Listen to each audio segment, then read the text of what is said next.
So I might as well get straight into this. Metal Gear Solid Peace Walker.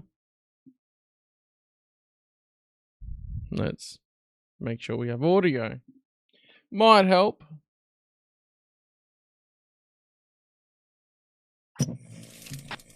Yeah. Okay. Audio.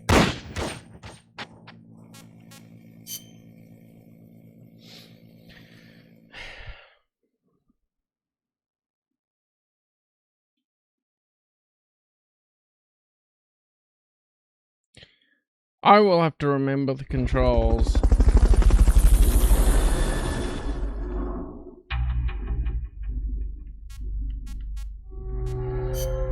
So how are we looking? Oh, we got a bunch of new people.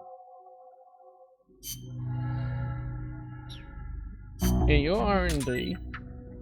Sonic Eye? Wait. Isn't that supposed to be an Otacon thing?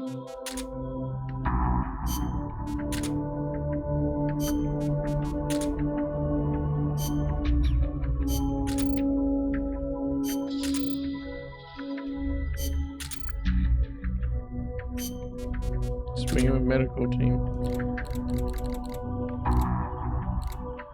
Where was...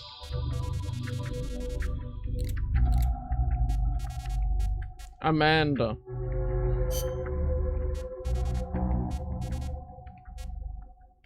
She's in the R&D team. So now we have R&D leveled up enough in the brig. Okay. She should go back in there and actually heal. What does a down arrow mean?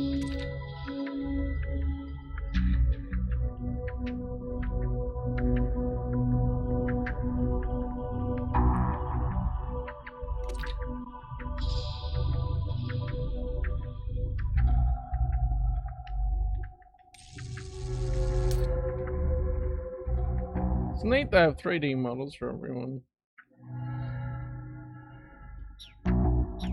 Anyway, now she can go in the sick bay, right? Because we've got some more in the R&D team to account for things.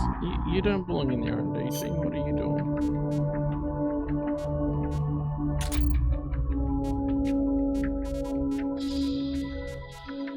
I think it's from when I just chuck people in there to bump up the level for the Fulton. Yeah, you belong in the medical team.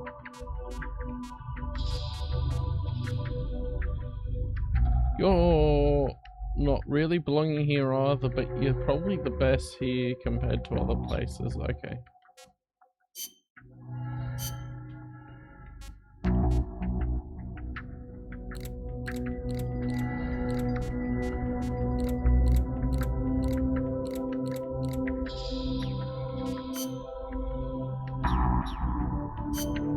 Alright.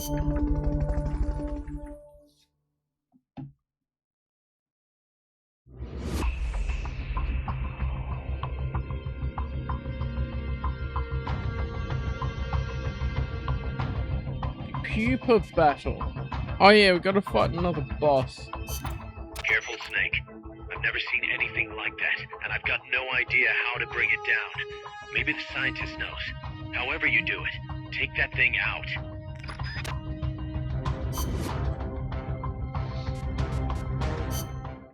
Briefing files? Miller? None? Okay. Pass. What was the government thinking, building a power plant at the top of a mountain? With no river to replenish the water, the lake would dry up pretty quick. If it were an ordinary power plant. But the plan called for a pumped storage power plant.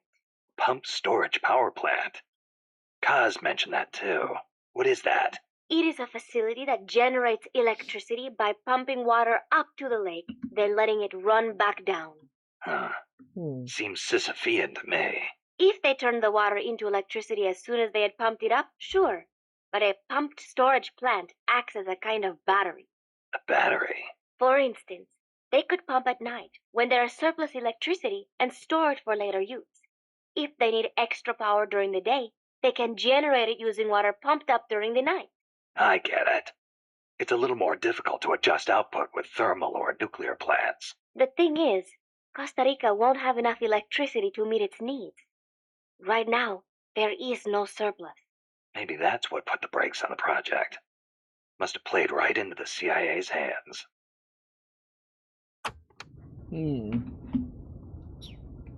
Okay. Watch out. It's El Galápago. It reduces its body weight by blasting air underneath it. That makes it a lot faster than any tank. It also has a tight turning radius. Any weak points? Taking out its boosters could reduce its acceleration. You could also try destroying its machine guns. I'll give it a shot. We've lost many compas to that thing. Send it to the scrapyard. Okay.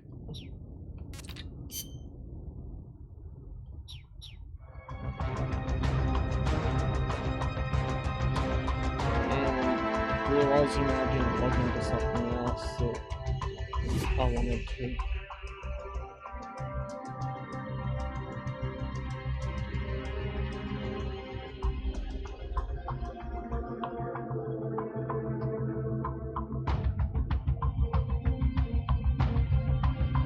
I'm getting there.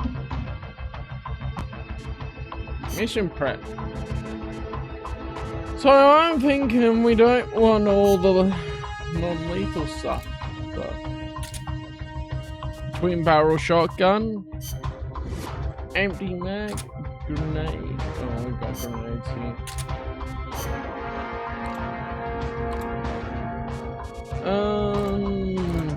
We don't have much else, do we?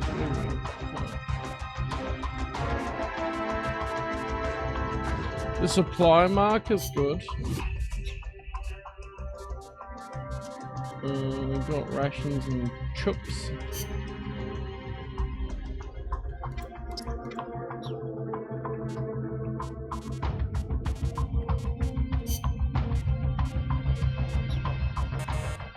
I guess we want to be Snake. Okay, start mission.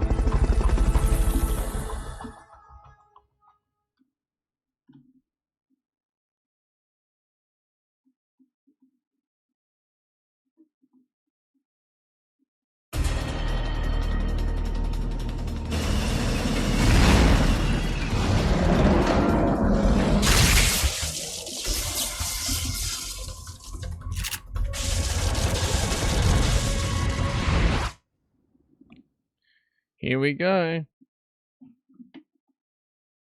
Another low battery. Okay, it doesn't let you. Oh boy! That's right. That's an AI weapon. The Puma. It's fast, so be careful. There's a gap here. I might be able to go up here.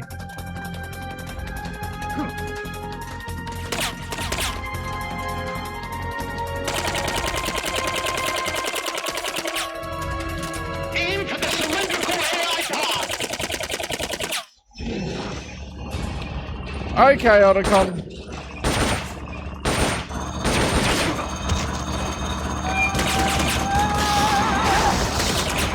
Get up.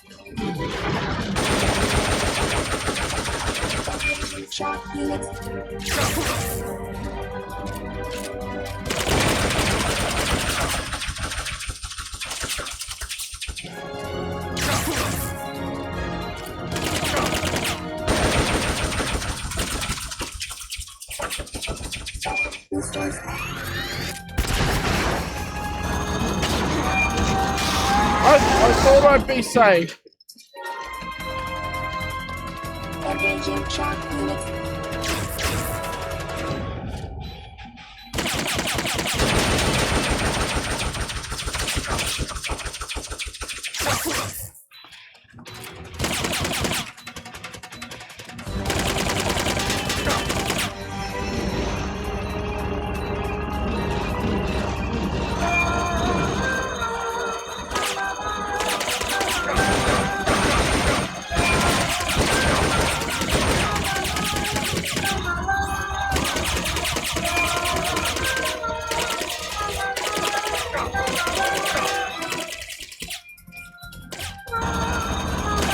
need to get up on high ground.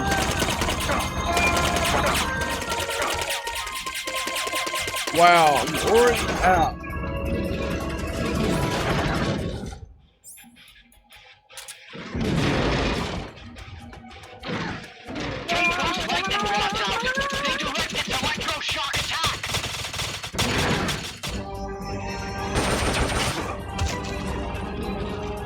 Thanks for telling me now.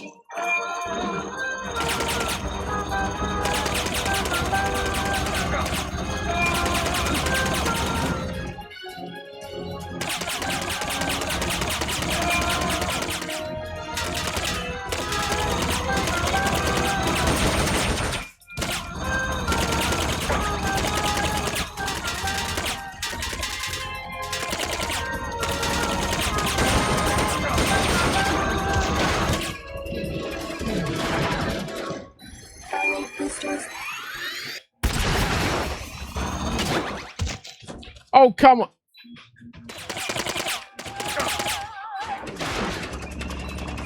Oh, get up. That's where we are. Oh, I'm all over the shop. Man.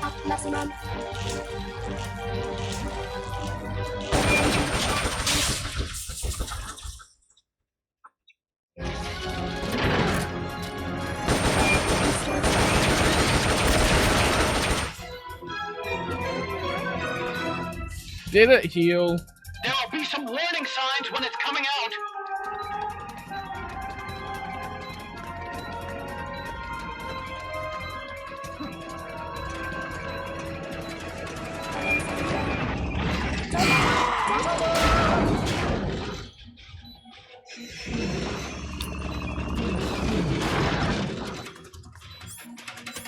Engaging shock units.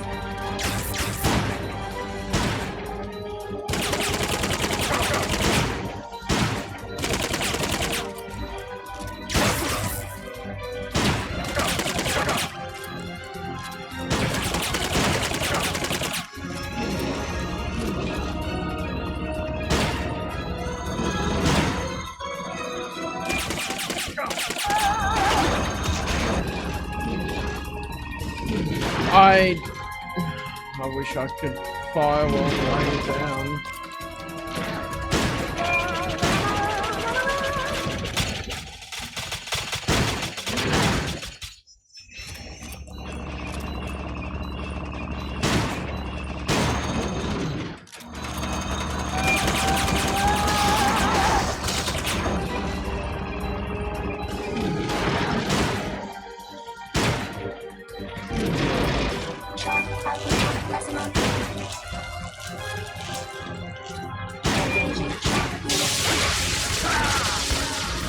Yeah, I don't know. This cannot be happening. Tell me you're okay. Snake! Snake! Okay.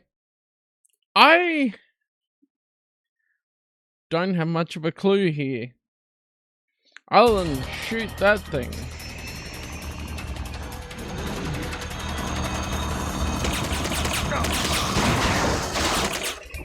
That's an AI weapon.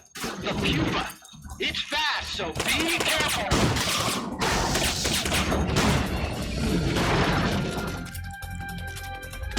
Engaging shock units.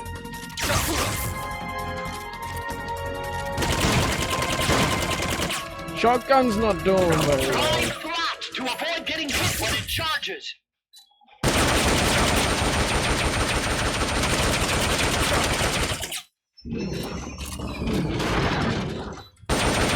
It really should just run the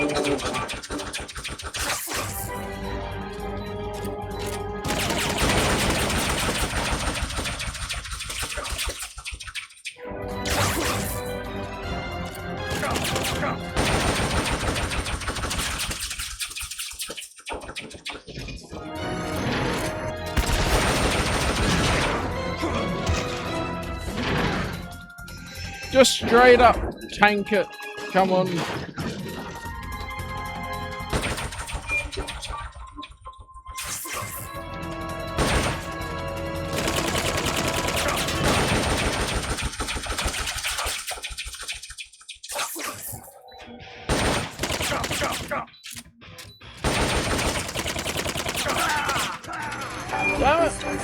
too long to change.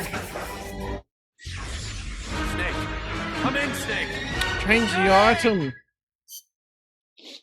Okay.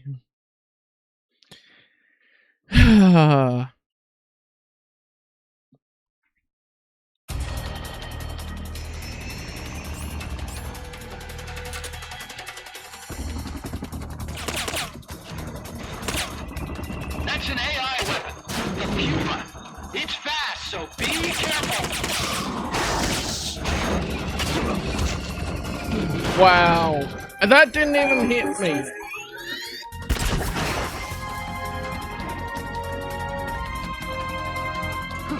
There'll be some warning signs when it's coming out. Oh, I bet.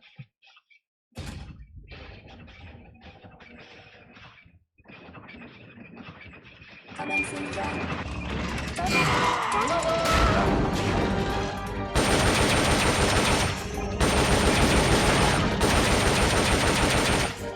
Engaging shock units.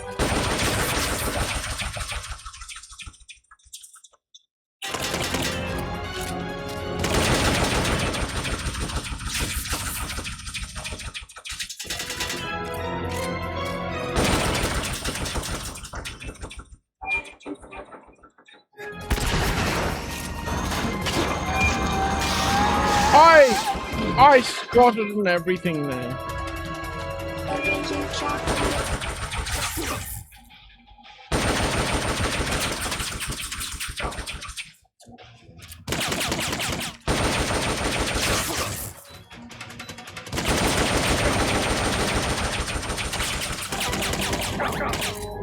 Firing boosters.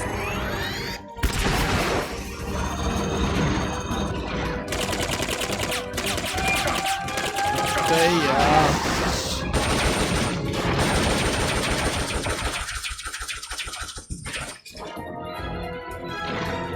Take those lightning rods out. They direct its electroshock attack.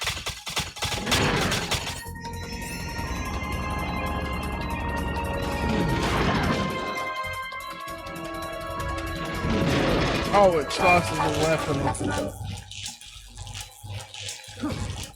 Engaging shock units.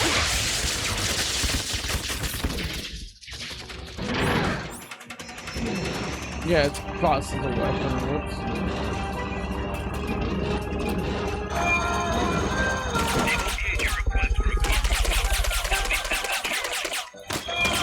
You better vocate it.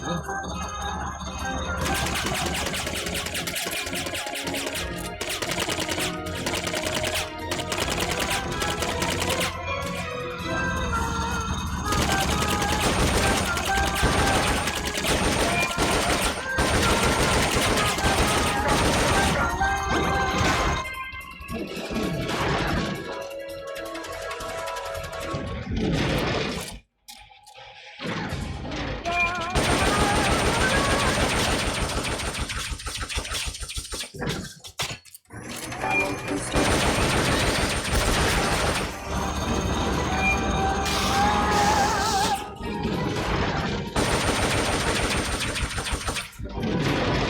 Charge output of maximum. Engaging shock units. Yeah,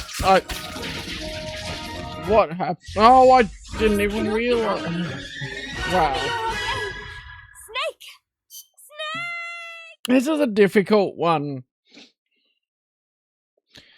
Maybe. Maybe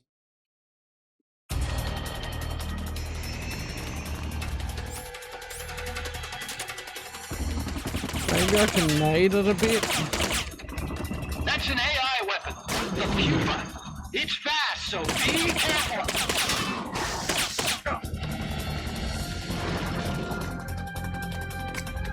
Engaging shock units.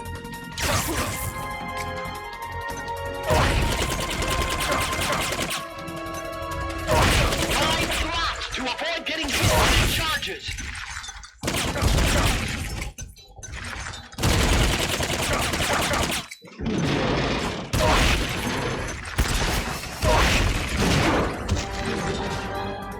Wrong charges, I guess.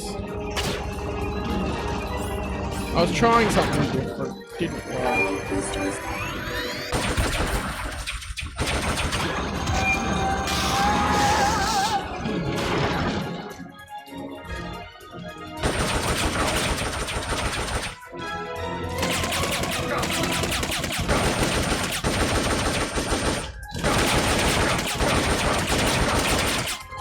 Power boosters.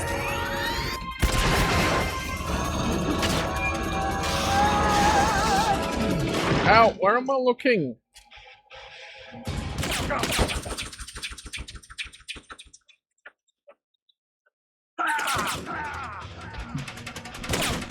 Oh, I'm really terrible at this one. Snake! Come in, Snake! Of course. After coming back to the game after what, 3 weeks?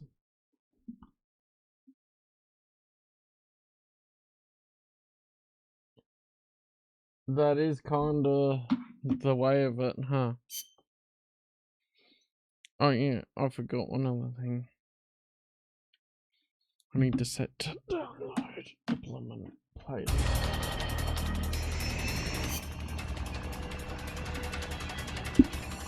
Oh, they say they're downloaded. That's handy.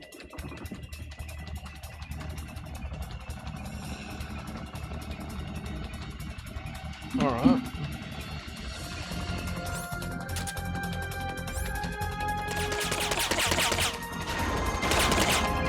That's an AI weapon. The Puma. It's fast, so be careful. It looks a bit like the Shagger hole. Unit.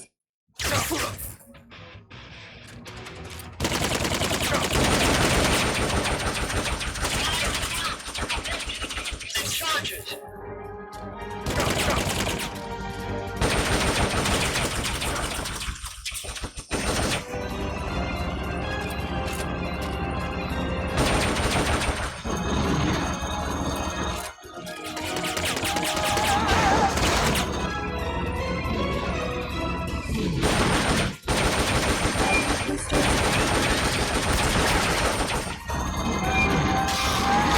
This is a spot where it can't run me over. At least very easily. That's good.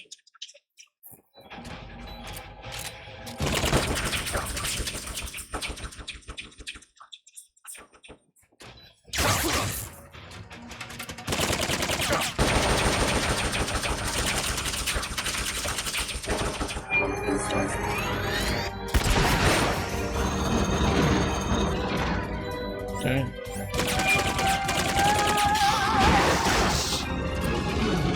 They've okayed the request for support. They're sending out a cardboard box as we speak. Take those lightning rods out. They direct its electroshock attack. Power boosters.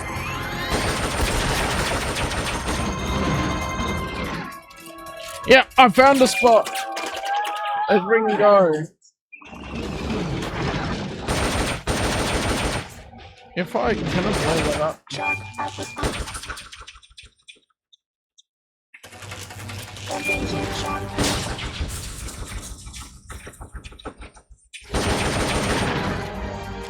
Power boosters.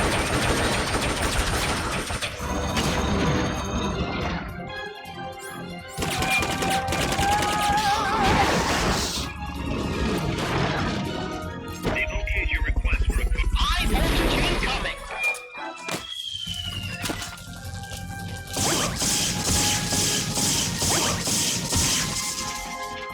That's a new one.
It's a sweet spot for the charges.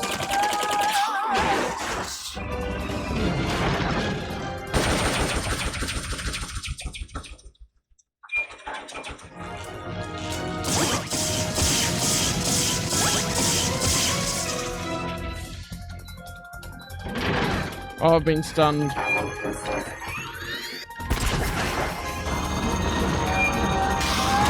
Get up!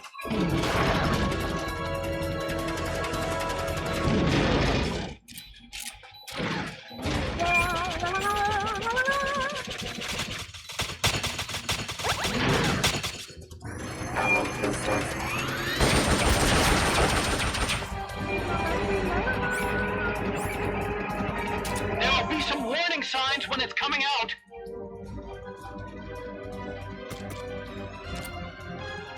They've okayed your request for a cardboard box. It'll be sent out shortly.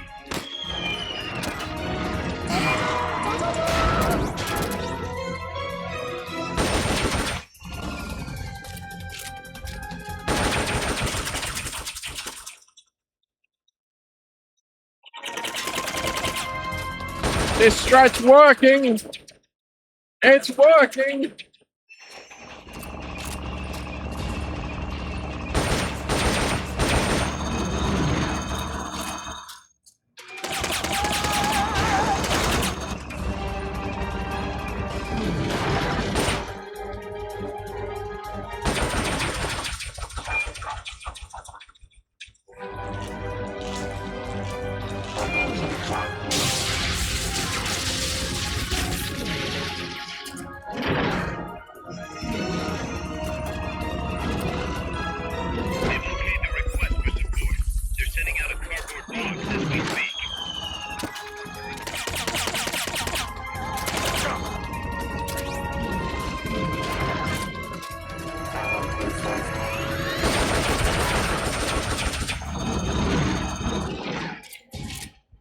Two more bars.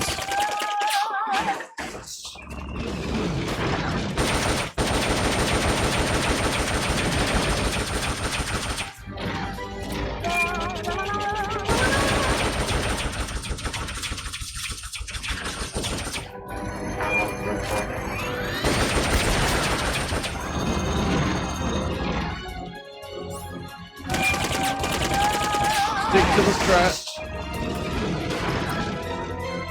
They've okayed your request for a cardboard box. It'll be sent out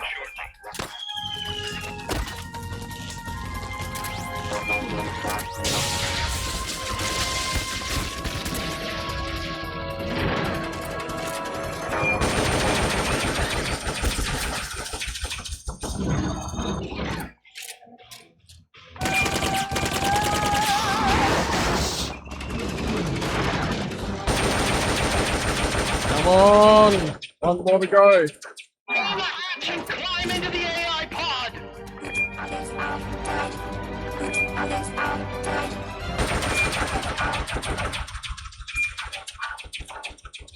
Be able to get in the AI pod! Let's go!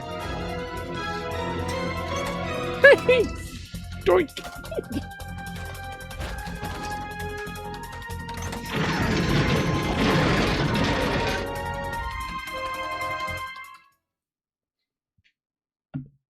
Just let me in, please. Pull out all the AI's memory boards before the pod's ejected. The black memory boards are locked. Go after the boards with icons over them. We're literally just taking apart the computer. You can unlock memory boards by destroying the mechanical components that they control. Any boards you remove can be used to build our own AI weapon. Memory boards have different functions according to the icons displayed over them. Go ahead and take whichever ones you want. All of them.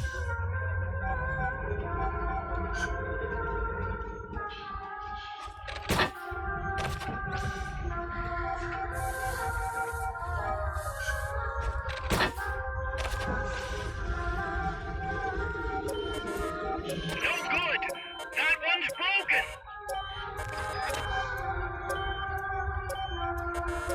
How do I destroy them? I'm not sure how I was meant to destroy parts to get to those other ones, but...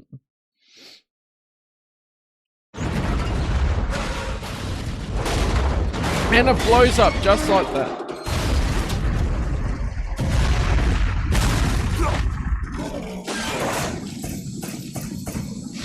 It just flies off! Team Rocket's blasting off again!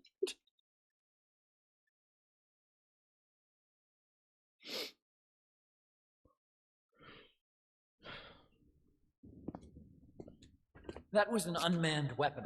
A prototype. I made it myself. Who are you? I work here. Well, used to, anyway. Name's Huey. Oh, that's where it's Ottercon's father. And who might you be? You don't look like one of those mercenaries. Me. I'm an entomologist. A Entomologist. fighting entomologist? Yeah, I specialize in butterflies. I'm here to catch Ulysses. Ulysses? Huh. I didn't think they lived in Costa Rica. Morphos, maybe? That's it. Need to get some before the Washington Treaty goes into effect. Says here Morphos aren't covered under the treaty. Must have slipped my mind. You sure you're feeling all right? Anyway, long story short, the butterfly got away.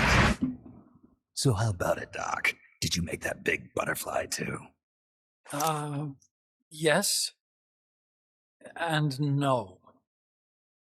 What was that thing? What are they doing here? Huh. Something tells me you're no ordinary entomologist.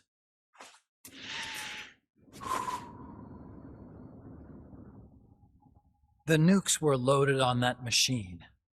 The project's entering its final phase. Project? That's right. The thermonuclear warheads they brought in, the bases scattered throughout Costa Rica, the mercenaries, the AI weapons, the research we were conducting here. It's all for this. We use this facility to develop unmanned weapons. Unmanned?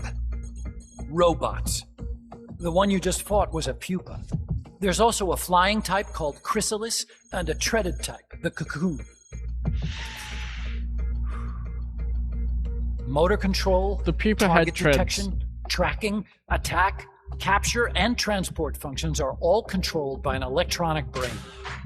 There's no need for a human pilot.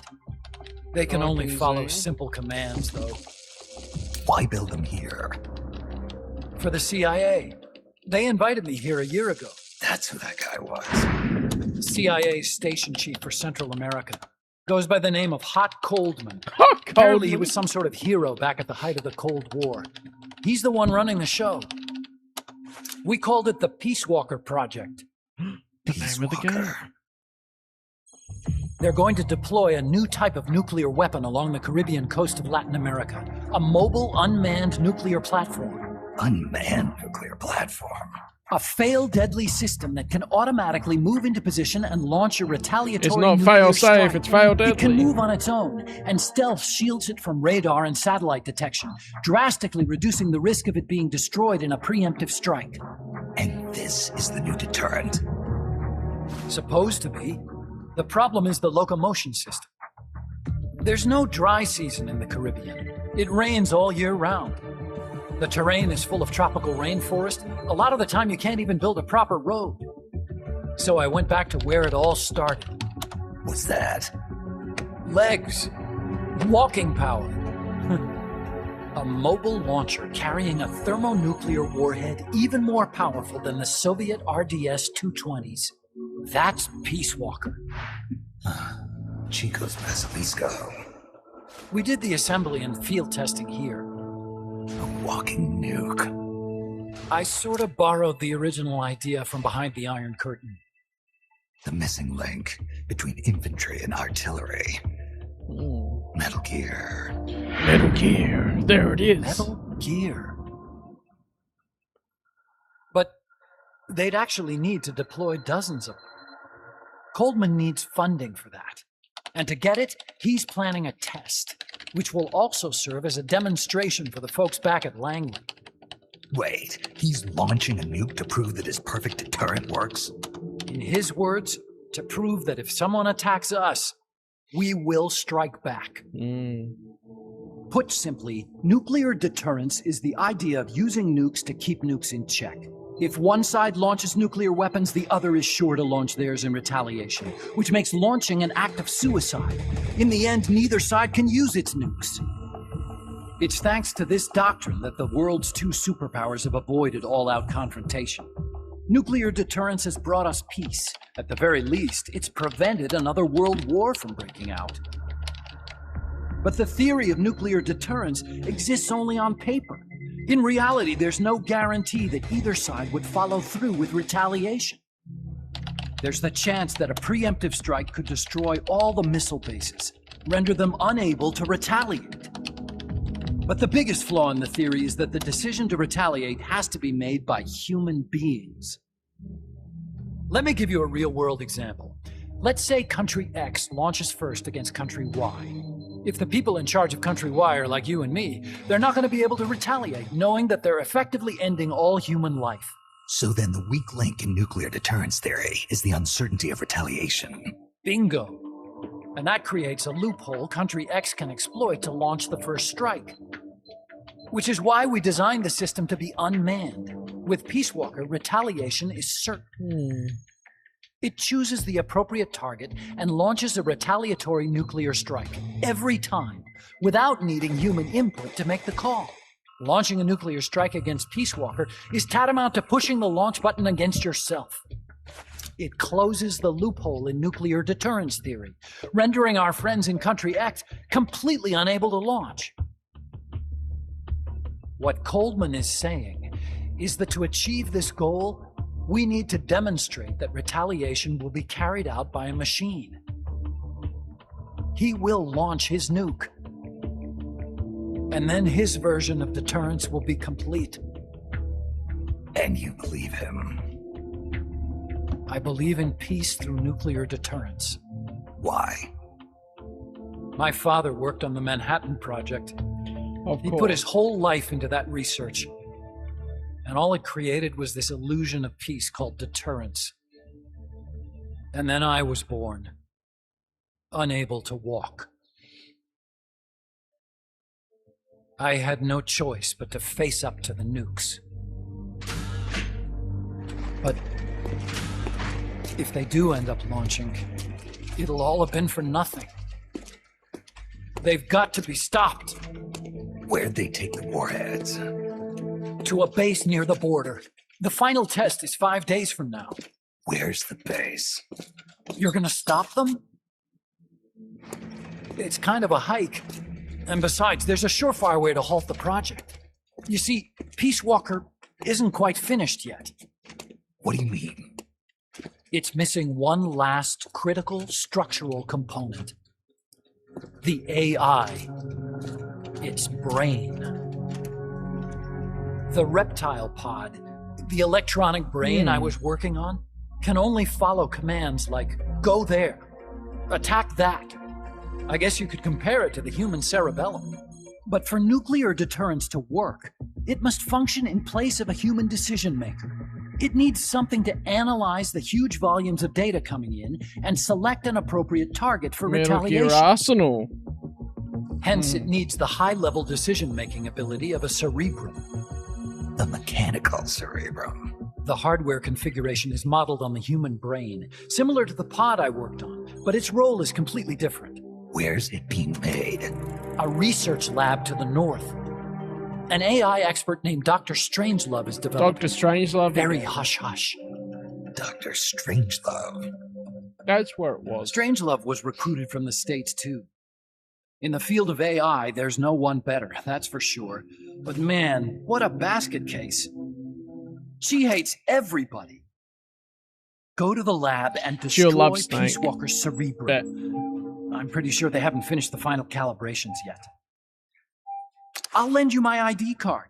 It'll get you through security at the lab. Oh, and one more thing. What's this? A letter of recommendation? Yeah, It's from me to Dr. Strangelove.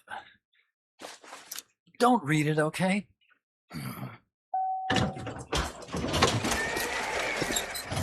So what will you do now? I'm done with science. At this rate, I'm probably already halfway to hell anyway. Not so fast. Why not join us? Our place is outer heaven. You'd fit right in. Outer heaven? Yeah. Big I'm scientist probably boost. better suited to something like that than this paradise. Good. You get a free balloon trip for signing up. Enjoy it. You'll feel like a A free butterfly. balloon trip. You're an agent, right? Who do you work for? Me. I was a Cold War tool, same as you. Now I'm not so useful anymore, so they cut me loose. Oh. I don't answer to anyone. Call me Snake. Snake. That name seems familiar somehow. Oh, I didn't Yes, realize I was probably a- just deja vu. See that there? Beyond the cloud forest? See those ruins? Yeah. That's where you'll find Dr. Strangelove's lab. Cause there's water place that calls itself Strangelove, and I was thinking that name's awfully familiar. I'm like, duh, of course, I heard it in here. Now, I did look it up. Strangelove was also a movie. Yeah, Dr. Strangelove, Learning to Love the Bomb.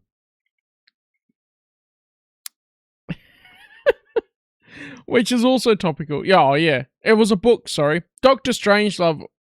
Oh no, it is a film. There is a play. My bad. Anyway.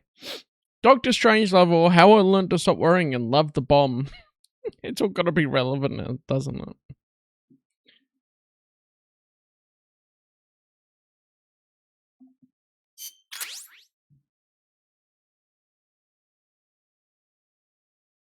Alright, supply marker rank 2.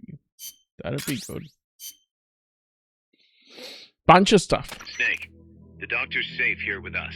Huey, how are you feeling? Never better. This is quite the pad you've got here, boss. I'm impressed. Call me Snake. Whatever you say. Like it or not, everyone here calls you boss.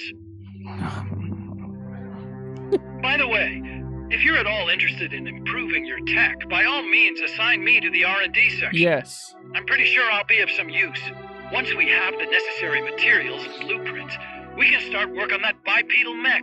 I appreciate that, but are you sure you're okay with having your work used for war?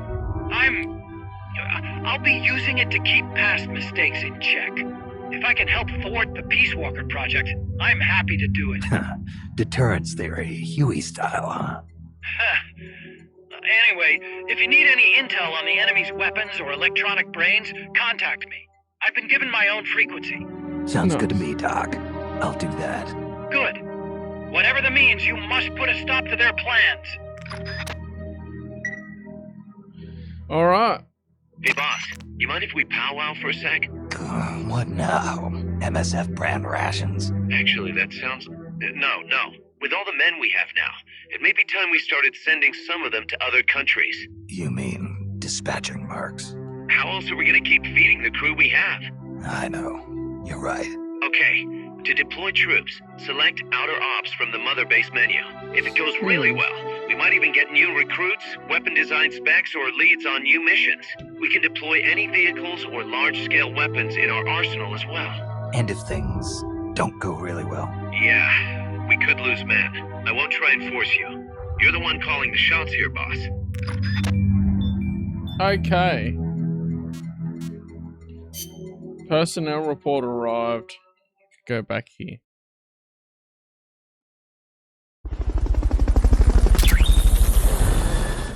Outer Ops. Okay. Huey joined the Mosenligan spicy car. That's a spicy car. That doesn't really work, does it? Popular food in Japan, spicy and delicious, recovers life. So, ID card, access to strange life. Okay.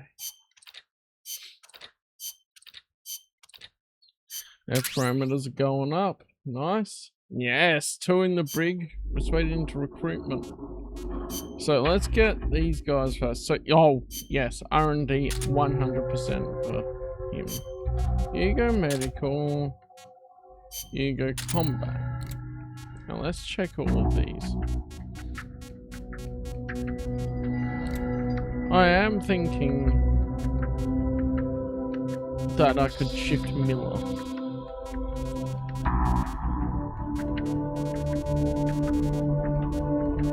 Because his best stat isn't R&D.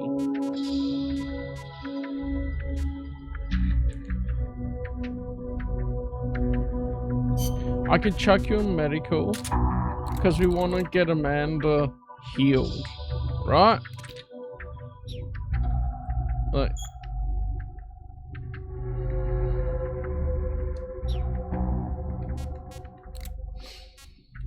Chico's doing alright here. I might put Miller later on in Intel.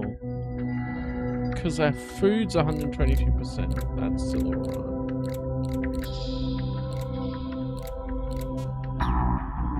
Okay, so outer ops. Sure, to view the tutorial. Okay, completing main ops or extra ops missions.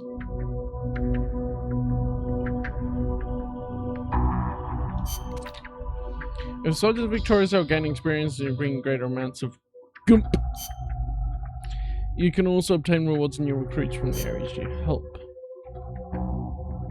Okay, so you want to succeed. Mechs that sustain damage in battle can be repaired by temporarily removing them from the combat lineup. That concludes the tutorial. That's where we use the mech. Mobile, small infantry unit, Team Alpha. Enemy team's only 2 dudes.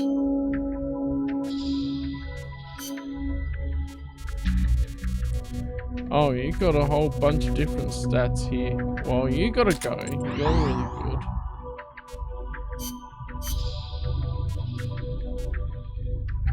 And Alligator's quite good as well.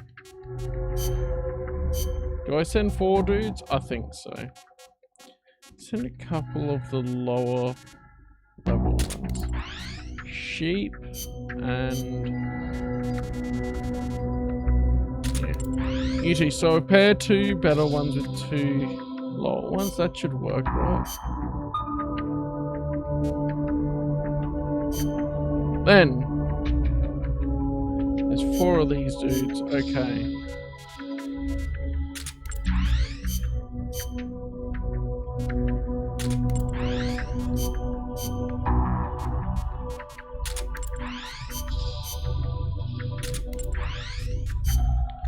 Can just assign more dudes.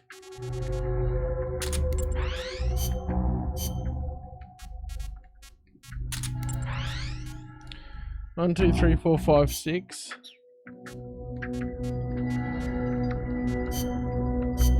How many dudes have we got left? 1, 2, 3, 4, 5, 6, 7. Okay, I might need to... Let's try that. And then these guys...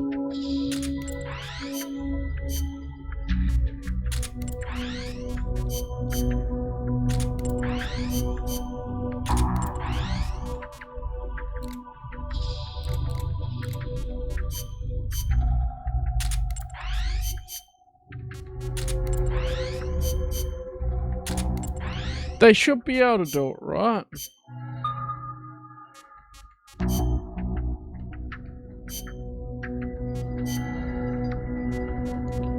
Let's assign a mech. We've got the Lav G, it's at 100. Yeah, they're both at 100%. So we could do that with you guys. Launch the attack. Okay, so I can cancel it and adjust the team economy. Let's do that. Let's assign the big tank to that one. That's probably backwards, but they should win anyway.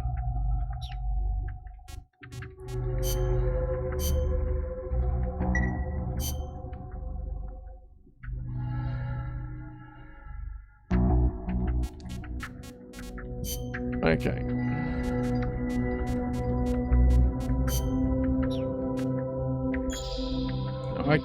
I don't have the thing for other players.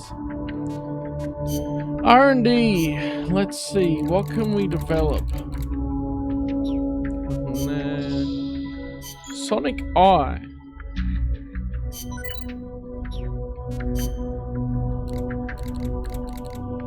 Okay, so therefore on there.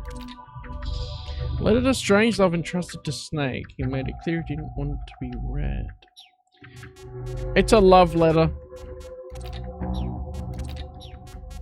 100%. He's got a love letter that he wants to give to Strangelove. We can read it. Hey, long time no see, huh? Sorry for writing you out of the blue like this. I've been trying to get in touch, but, you know, you haven't been answering. Was there something I said, maybe? If so, I apologize. It's just, there's something I want to tell you, so I decided to put it in a letter. I mean, obviously this isn't the best time, but I was, you know, kind of curious about your research and stuff. Speaking of which, how's the pod coming along? I was wondering whether that program I wrote was going to work or not. You know, the one that links our two AIs together? If not, I could always go over and fix it, if that's okay, of course. For my peace of mind, really, you know. And make sure the program's feeling alright. I've read it a bit slow. Hang on, I can go back up, right? Dang it.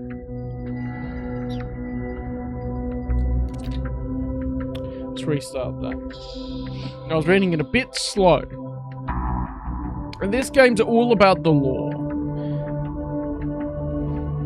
And brief intermissions of missions.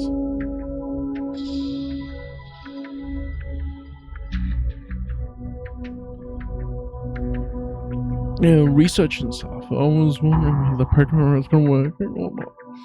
No.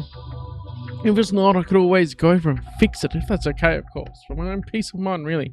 You know, make sure the program's feeling alright. I guess you wouldn't really say that a program has feelings, would you? Sorry, I'm getting off track here. So, anyway, I've been meaning to tell you something for the longest time. I've been thinking back when we first met at NASA. Those were fun times, you know, living the dream, getting to work all the time with the science we loved. Ever since then, I've always held your research studies in the highest esteem. No, more than that, I think you're a wonderful person.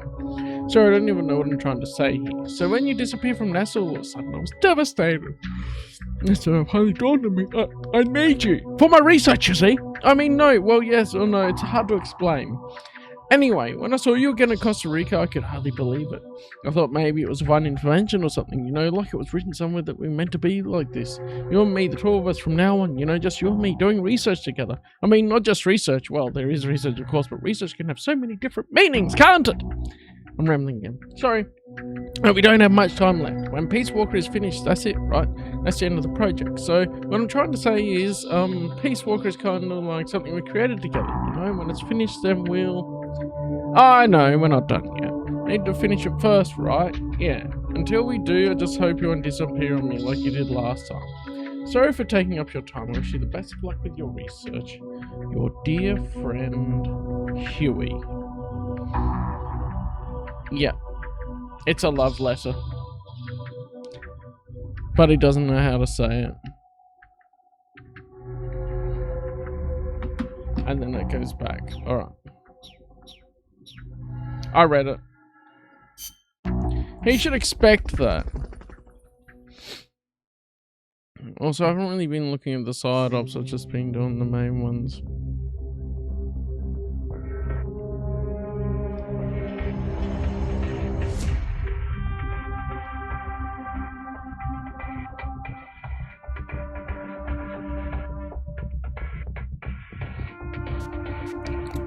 I'm honestly not caring much about the...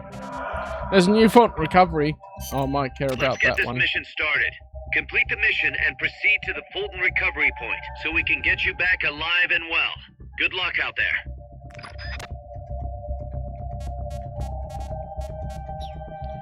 No, I'm kind of not caring right now. Let's just go to the main story. Peace Walker is the heart of the enemy's project. To prevent its completion, you'll need to either shut down or destroy the artificial intelligence that functions as its brain. According to Huey, that AI is now undergoing final calibrations in Strangelove's lab. It's inside a tropical cloud forest. Slip in and terminate that AI before they ship it out.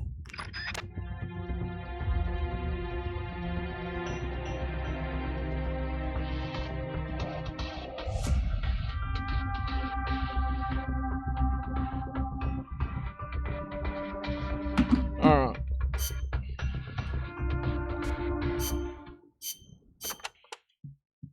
We've also confirmed that some of the enemies specialize in ambushes. Amanda's crew calls them scouts. They'll blend themselves in with the terrain and the vegetation. Then, when they see you, they'll swoop in.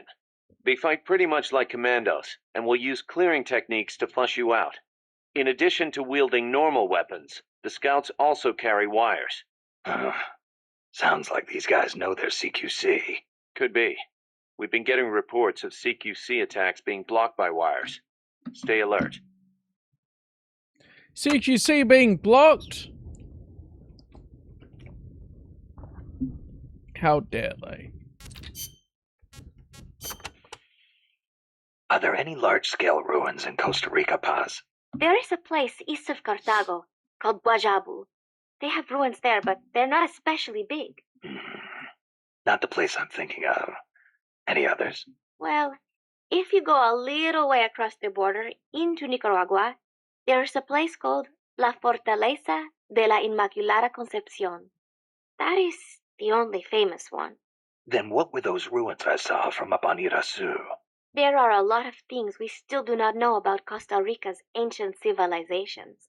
There are giant stone spheres throughout the country. What they were used for is still a mystery.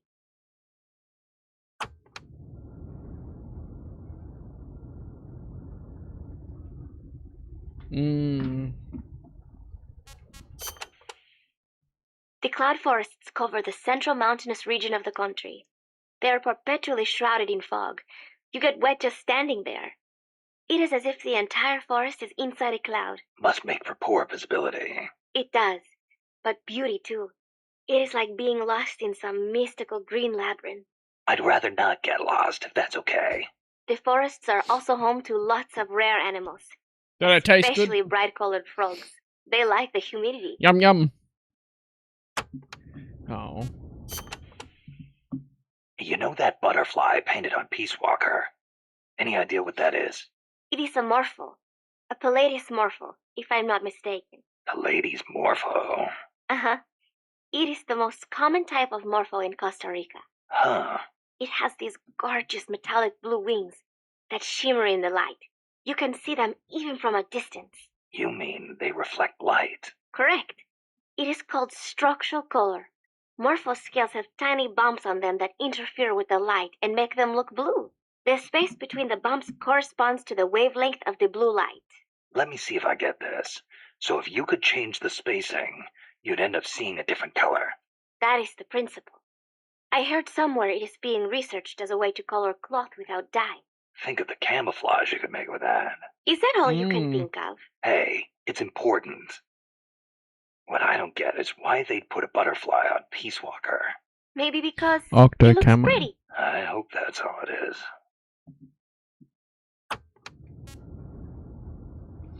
Imagine Peace Walker goes invisible. That'd be cool. This area is a tropical cloud forest, continually covered in a thick mist. It is quite a mystical place. Selva de la Leche.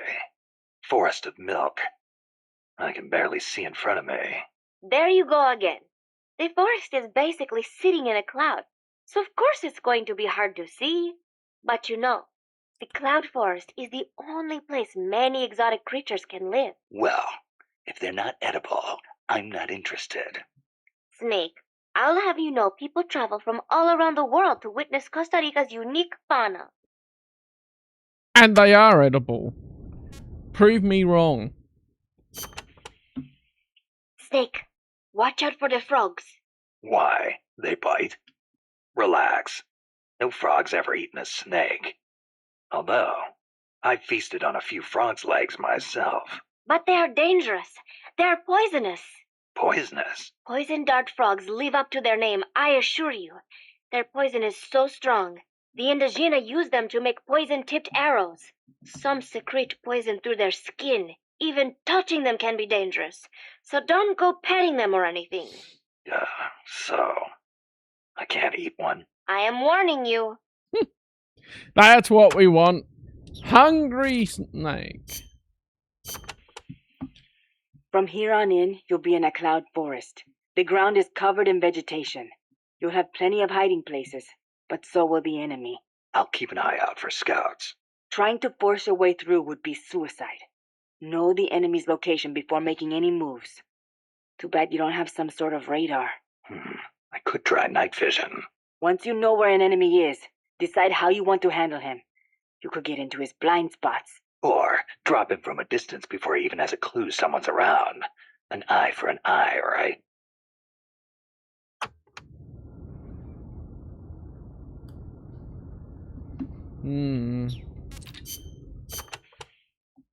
Chico, you know much about cloud forests?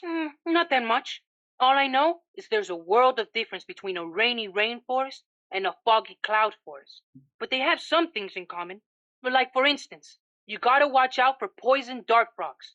Both rain and cloud forests have high humidity, so they're perfect environments for frogs and other amphibians. I mean, it's not like just touching a strawberry poison dart frog or a dying dart frog is going to kill you. But don't eat them, no matter how hungry you get. I can get all the rations I need from Mother Base. No jungle food for me this time. Seriously? You're not disappointed you don't get to eat wild animals? What do you think I am? Just kidding. In Colombia, though, there's a frog, the golden dart frog, that's lethal to the touch. How do you know all this? Come on. Don't you think poisonous animals are cool? Not if you get poisoned by one. Well, obviously. One more thing. When you get to the forest, be on the lookout for Bigfoot. I think I'll be okay there.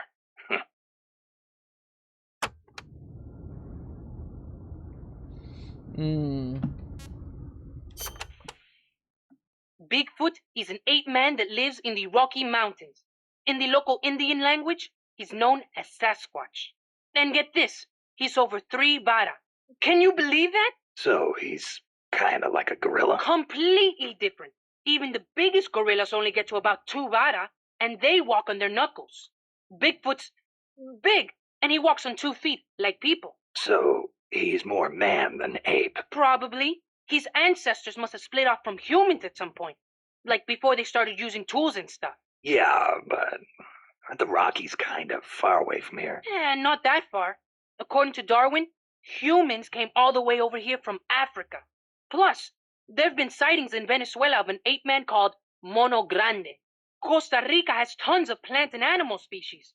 So I'd expect there to be at least one kind of ape-man. At least.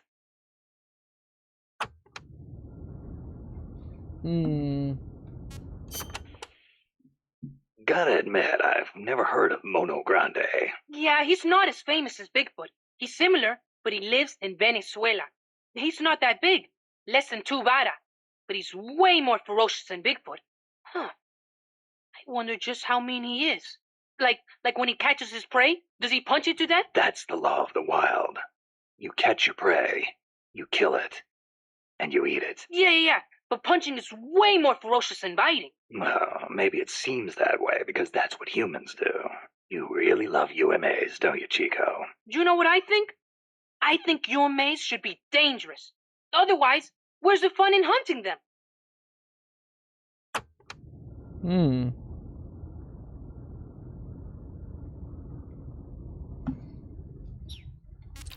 Quite possibly.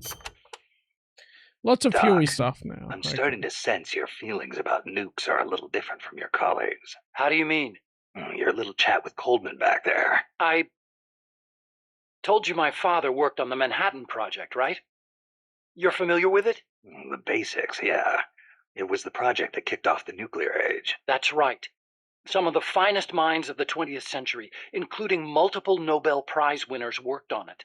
They spent over $2 billion, and that's in 1940s money. It culminated in the successful nuclear test at Alamogordo on July 16th, 1945. And the first use in combat a few weeks later.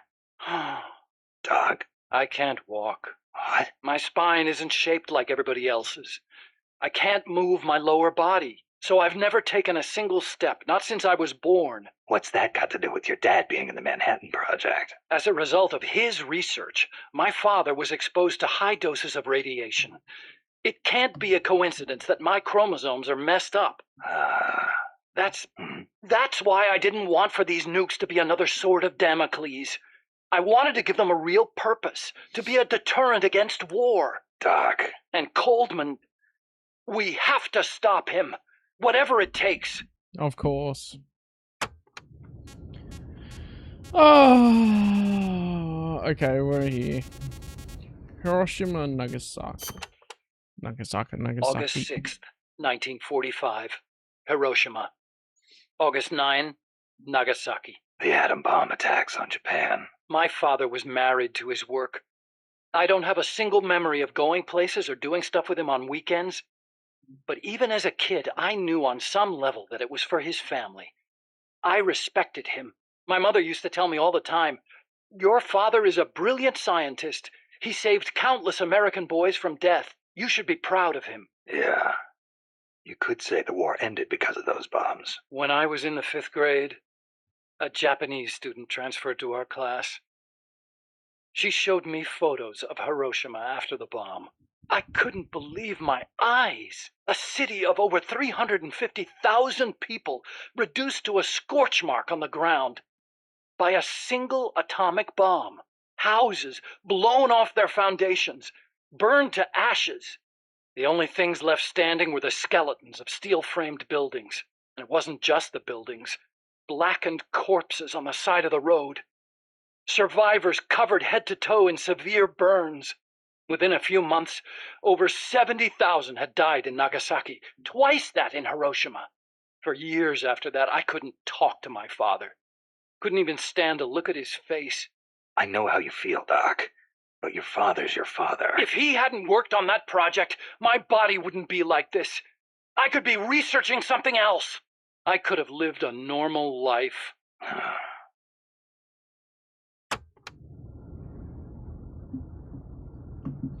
Yeah, could've, should've, would've. It wasn't so long ago the world stood on the brink of nuclear war. Just over on the other side of the Caribbean. I was 17 at the time. I'd skipped a few grades and was a sophomore at MIT. I remember feeling kind of apathetic about the news that came in every day.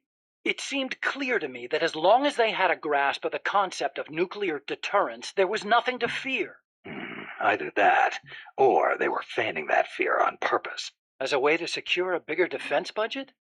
Huh, I can see that. But if that was their plan, it kind of backfired. Because it ushered in the era of détente between East and West. Coldman's really gonna do it this time. Once the nuclear genie is out of the bottle, the yoke of deterrence is going to be meaningless. People will die. Cities will burn. We have to stop him now before it's too late to turn back.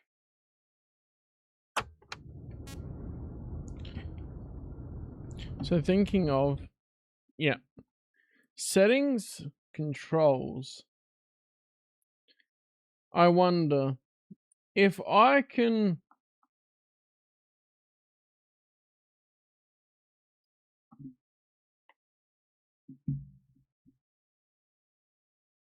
change this one.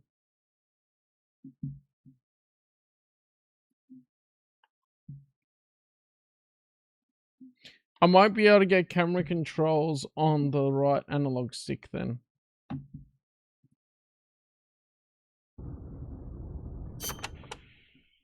So you've been doing nuclear research your whole life? No, not really. At first I wanted to be an aerospace engineer. For me, the Sputnik launch was a good shock, not a bad one. I thought the age when science was used for war was over, and that a glorious age of space exploration was dawning. The year I skipped ahead and got into MIT, Gagarin went into orbit, which made me more excited than ever. Of course, even back then, I knew the space race was just another facet of the Cold War. Moscow had a leg up on us, and we were desperate to catch up. I know. But for me, it was a happy time. I joined NASA, got to do the kind of research I loved. Our nation's prestige hinged on our work. They gave us whatever resources we asked for. I knew you could turn a rocket into an ICBM by fitting it with a nuclear warhead, but that didn't bother me so much. It didn't last long, though. The space and nuclear arms races took up enormous sums of money. America beat Russia to the moon, but that's where it ended. Then came détente. Exactly. NASA's budget was slashed as a result. My father being a nuclear expert and all, they put me to work on a more obvious deterrent: missiles. At NASA, I'd been researching a locomotion system for lunar exploration. Tires aren't suited to driving around on the moon, you know. And that's how I caught Coldman's eye. Mm-hmm. The aim of the Peace Walker project is to achieve robust nuclear deterrence across Central America by deploying a new nuclear weapon system along the Caribbean coast. Peace Walker is also the name of the system itself. A nuclear weapon named Peace. I can just see the look on Kaz's face. So why exactly does this new system need legs in the first place? Because it's a walker, an unmanned weapon moving under its own power and capable of launching a deterrent strike from anywhere. That's the whole idea behind Peace Walker.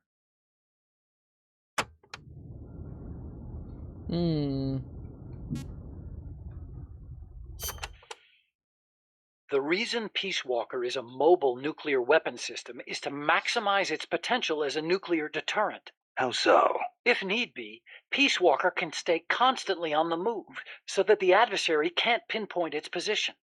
That allows it to avoid preemptive enemy strikes. So you're saying it keeps the retaliation card in play? Coldman likes to brag about it in this way. Like a land-based version of an SSBN. And there's another reason for them to be mobile. Peace Walker also has a self-destruct function. Oh, great.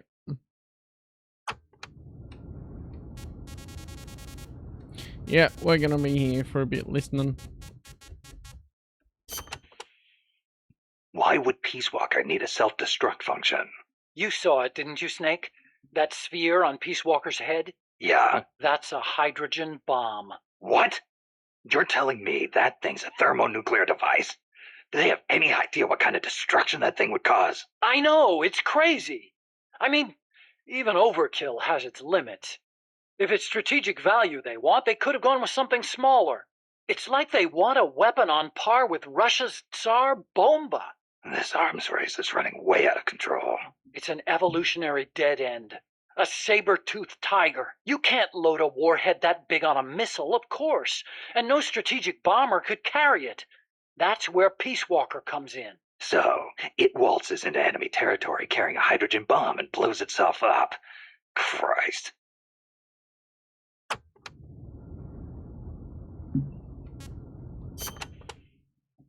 The biggest nuclear warhead ever actually detonated was the Soviet RDS-220, nicknamed Tsar Bomba. It had an estimated yield of 57 megatons, 10 times as much power as all the explosives used throughout World War II. The test took place on October 30, 1961, above Novaya Zemlya. The explosion is believed to have created a fireball over 2 miles in diameter. Can you believe that? Like a miniature sun. The Power explosion of the was seen sun as in the far off palm as of our Finland, hand. 600 miles away. And some people even reported windows shattering. The shock wave traveled 3 times around the Earth. 3 times? Peace Walker is armed with a massive hydrogen bomb, even more destructive than Tsar Bomba.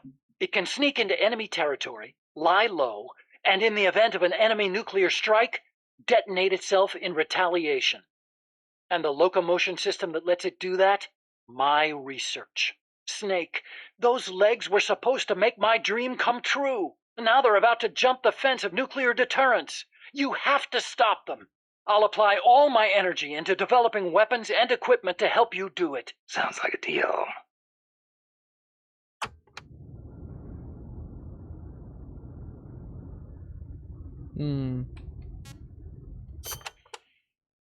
What made you put an AI into Peace Walker?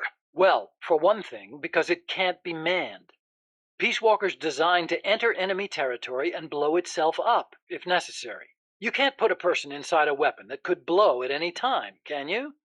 So we equipped it with an AI instead. That's strangely humane of you. And besides, Peace Walker was designed as a bipedal weapon system. You can't imagine how hard it shakes when it walks. It'd turn a man into mush. Plus, when launching a nuclear missile, it has to perform ballistic calculations in real time. See? Because it's always moving. Hold on. If that's all it does, then a high-performance computer ought to do the job. It doesn't need intelligence. That's a very good point, Snake. Which brings me to the real reason. Peace Walker needs AI to make decisions regarding nuclear retaliation. It's what ensures perfectly mutual assured destruction. I've heard all this before. You want a war between machines? We'd never actually launched the first nuke, of course. It's strictly a counterattack system. Only a politician could make such an illogical decision as starting a nuclear war. Conversely, if an adversary launches a nuke at us, the AI will not fail to retaliate. Therefore, the adversary can't launch. The AI guarantees it. Even so, launching nukes without authorization? Boomer captains have the authority to launch if land communications are cut off. It's the same principle. Not even the captain of a boomer can make that decision alone. The way I heard it, that's the only situation where insubordination is allowed. Only because humans are imperfect. That's Coldman's line of thinking. You're saying that machines don't make mistakes? That's a myth. Worse than that, it's blind faith. We wouldn't put our fate, into the hands of any ordinary machine. That's what the AI is for. The decision to launch a retaliatory strike requires high-level judgment. You have to take into account not only the state of the war, but the entire world. And sometimes, you need to make a guess based on incomplete information. Huh. You think an AI can do all that? Yeah. At least Dr. Strangelove does.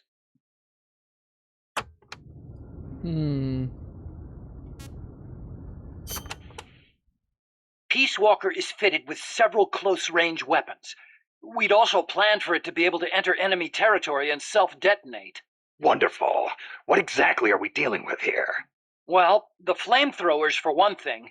One in the front and one in the rear. Then there are the S-mines. They're like cluster bombs. It scatters them from its leg hatches. If you see those open, you better clear out quickly. And finally, the rockets. These can travel quite a distance, so stay sharp. On the other hand, it can't fire them from too close. But then again, there are those flamethrowers. It can also use its legs as weapons against any infantry on the ground. Ouch. But remember, Peace Walker technically isn't complete. With just the reptile pod, it can only perform relatively simple maneuvers. They've got certain quirks, too. What's more, look carefully, and you should be able to predict which attack is coming next.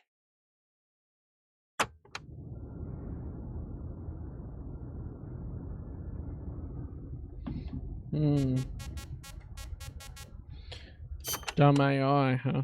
Okay, but why does Peace Walker need to walk on two legs? I think treads would be good enough. You'd be wrong. As you know, the terrain in Central America is rugged and complex, especially along the Caribbean coast of Costa Rica. You've got jungles, swamps, mountains, and the only way to get across all that terrain, no matter how rugged, is on legs. Yeah, but wouldn't it be tough to cross a swamp, even on legs? It wasn't easy, that's for sure. The reason we picked Costa Rica as a proving ground is because we can test it on every type of terrain.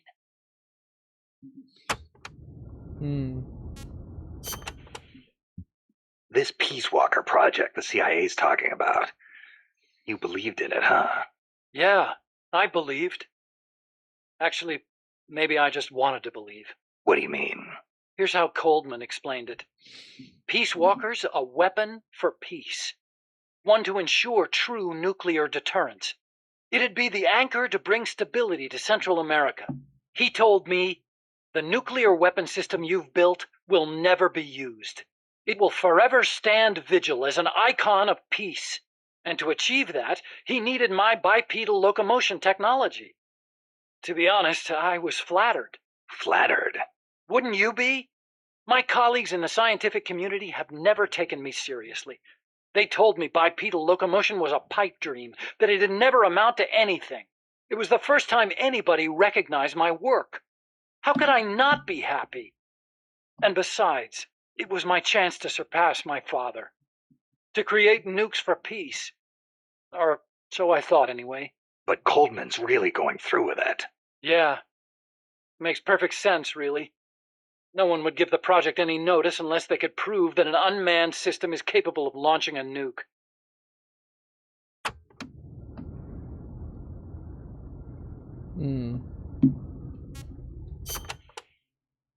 Why is Coldman going to launch a nuke? If all he wants to do is prove the AI retaliation system works, he doesn't need to put a live warhead on it. I agree. He could demonstrate the system by launching the missile alone, without a warhead. I asked him the same thing at first. He said there was no point in using a dummy missile. That it'd take an actual nuclear launch to deter potential enemies. Launching the real deal gives him a leg up in negotiations with Langley. That's what he's really after.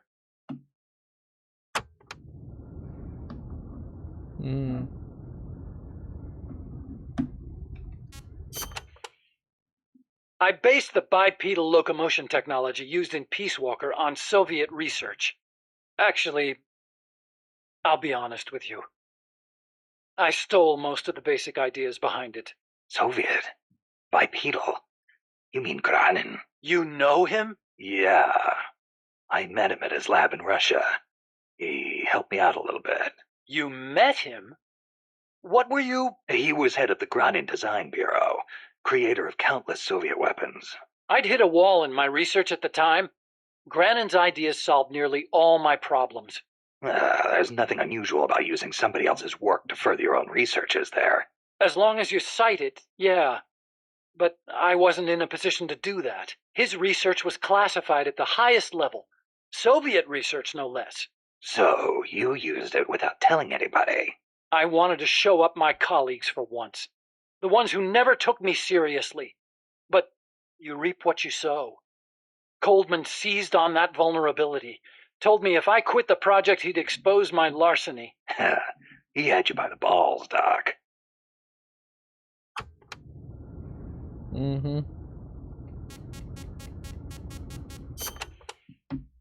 How'd you get your hands on Granin's research? That was also Coldman. He used his agency contacts to get a hold of it. Giving you stolen information, then using it to blackmail you. Damn. I knew it was Granin's work the minute I saw it. See, I'd been corresponding with him for a while. Corresponding? Letters. Between scientists doing the same kind of research. He always complained that nobody understood his ideas on bipedal locomotion. So you're the American friend he was talking about. Obviously, he didn't write a word about the technology in his letters, except for one time. If by chance anything should happen to me, I entrust my research to you.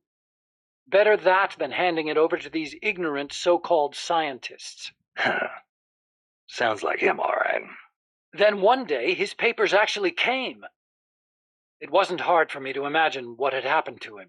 I felt it was my duty to carry on his work after him. And also... What?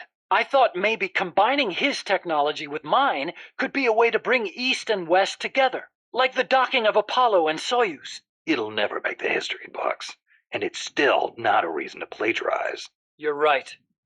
You're absolutely right. I never had the courage to tell the truth, that's all. I always looked for excuses to cover it up. Until now. Huh?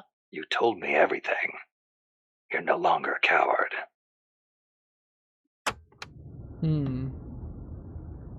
Metal Gear.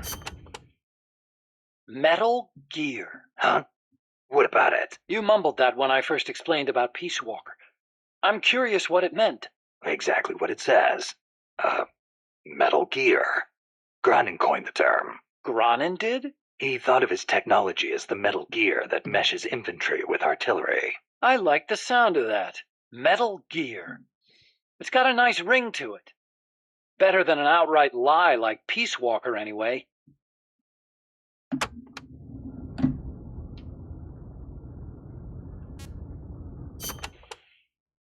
Those papers the CIA gave you, was there any data on the Shagohod in there? Shagohod? A nuclear tank that launches IRBMs. It competed against Gronin's system for approval. Oh, the thing with the rockets. Designed by a guy named Sokolov, right? What's so funny? No, I was just remembering some of the commentary Gronin added to the Shagohod papers. You should have seen the way he badmouthed it. It was too conservative, too ugly. I can imagine. He was so angry when he wrote that, he smeared up the ink. And you know how shoddy the paper is over there to begin with. I'll bet. That's Gronin, all right. Imagine accelerating the launcher itself to 300 miles an hour to extend the range of an IRBM. As stupid as it sounds, it's a hell of a concept. Who but the Soviets would think of using a tank as the first stage of a rocket? I actually took a cue from the Shagohod when I developed the Pupa. That hovercraft thing? You stole that one, too? Give me a little credit. I only borrowed the concept. The technology is original. As it turned out, hover technology wasn't enough to handle all the terrain in Central America. It relied too much on brute force. But the Shagohod was a major threat. That thing could corner like you wouldn't believe. Built pretty tough, too. You sure know a lot about it. It almost did me in. I couldn't forget it if I tried. Did you in? So you were the one who took it down. Wow! You really are amazing. I didn't do it alone. No, seriously, thank you. We might not be here today if they'd begun mass-producing that thing. Then again, they're hard at work now miniaturizing nuclear warheads. Pretty soon they won't even need an accelerated launcher like the Shagohod. Great. That means they're that much closer to being able to launch from anywhere in the world.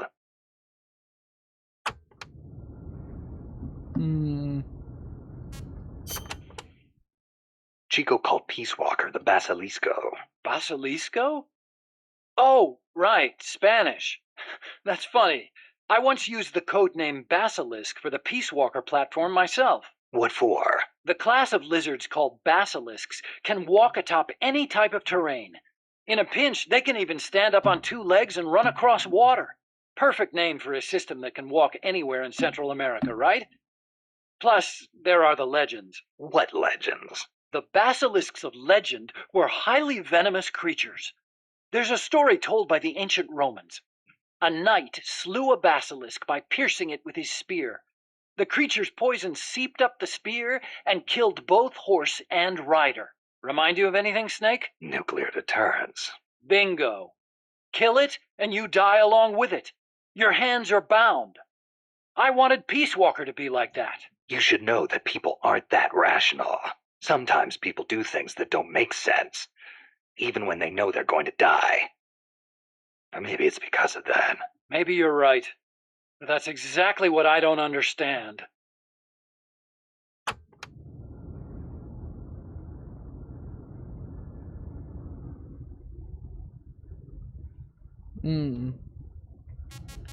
Oh yeah, we gotta listen to him in Strangelove. So this Dr. Strangelove was at NASA? Yeah. Well, actually, Strangelove left for DARPA not long after I joined. And then the two of you ended up back together doing research in Costa Rica. Not exactly together.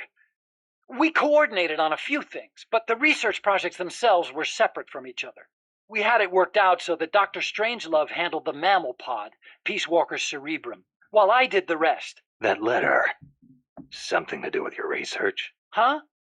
No, it's yeah, it's a report. Research findings. Research findings?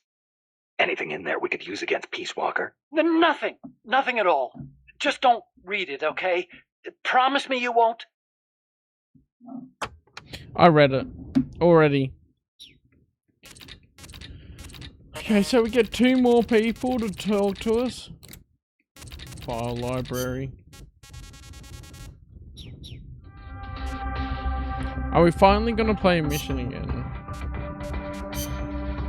I'm gonna swap this back to the Mark 22. And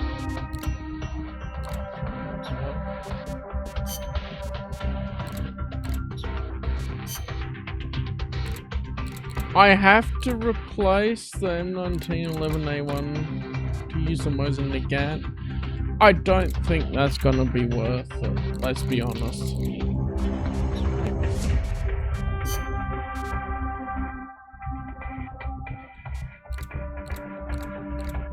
And if I'm gonna use a grenade, it's gonna be the lethal one.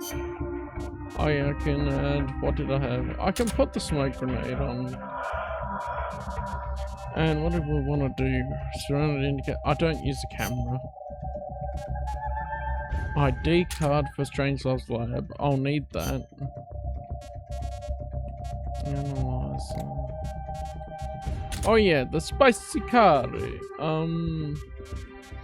I should put all of these near this front. So this should be tortilla chips. Okay, and then I'll do Fulton. Cologne. It covers sight. And what do we want? Binds. Oh, they're binos, so they're binoculars. I'll try the analyzer, I guess. Oh, finally getting there. I was logging into some things as I listened as well. So there's that. Now, can I remove these? Remove from. How about I just delete the app? Authenticators. Need them for work. Pain in the butt. For certain things. Oh, I'll need to make sure earbuds connect properly to the new phone as well. Anyway.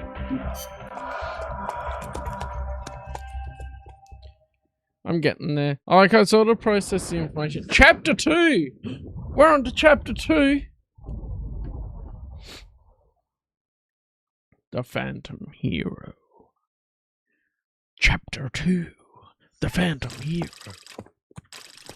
Snake, how's the mule treating you? At this pace, I should be there by tomorrow morning. You've got to hurry.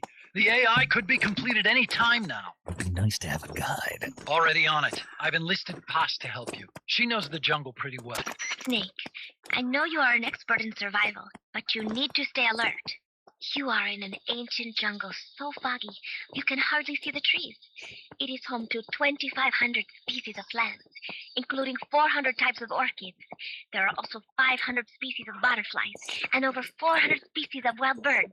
The bedrock is solid enough that Mayan ruins have miraculously survived centuries of earthquakes. An AI lab in a Mayan ruin. Who'd have thought, hey, Huey? My sentiments exactly. That doesn't mean security's any less tight, though. You still have the ID card I gave you, don't you? Got it right here. That'll get you through the gate, no problem. After that, you're on your own. As long as the AI remains unassembled, Coldman's plan's on ice. What about security inside the lab? Well, it shouldn't be a problem for you. Strangelove demanded that the security presence inside the lab be kept to a minimum. He's munching. It's not all good news, Snake. Coldman knows we're here. He's raised security in the area surrounding the lab. You'll be seeing a lot of that Chrysalis UAV, and a bunch of patrol choppers too. There may be scouts in the jungle lying in ambush. As you approach the lab, be extra vigilant. I'll be careful.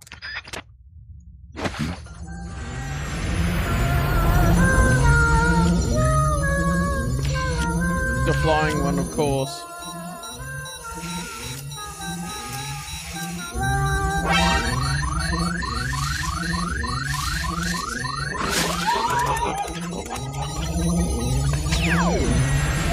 They're looking for you. Stay sharp.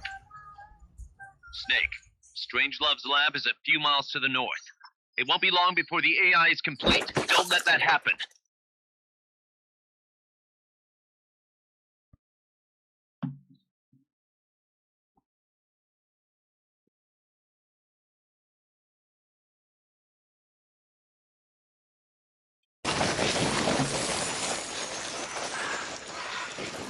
Careful. If there's enemy scouts around here, they'll be nearly impossible to see. Alright, here we go. Did I turn that one off? No, I didn't.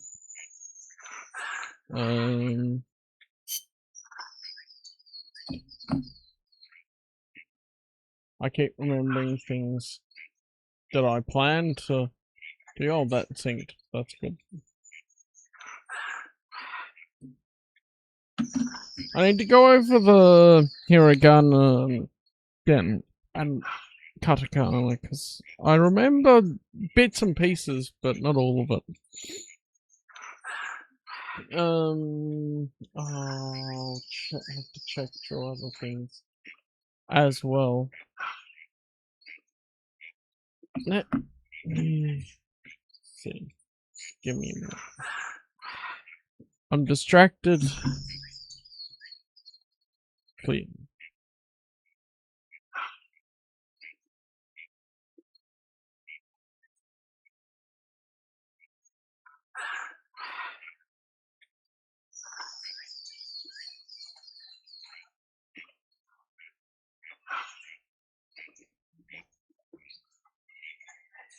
Log in here, log in now.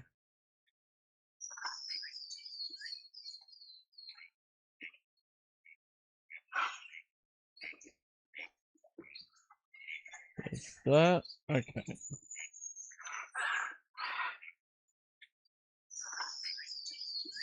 That. Slowly but surely getting there.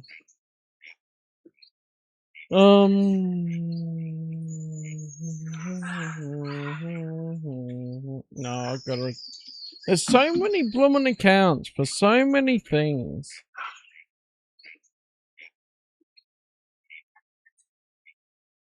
Oh, never mind. Let's continue.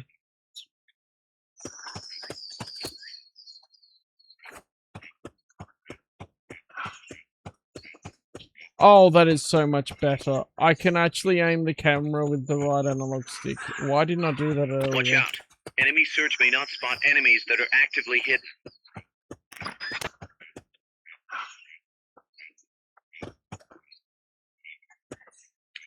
Actively hidden enemies.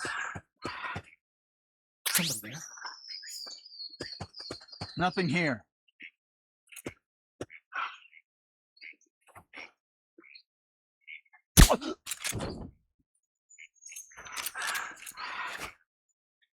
Oh, you know what we gotta do?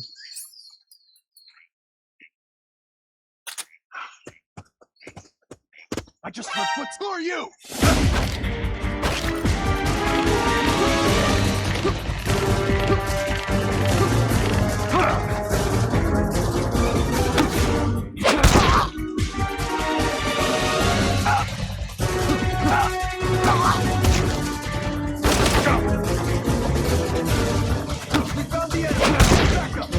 Understood. Dispatching reinforcements now.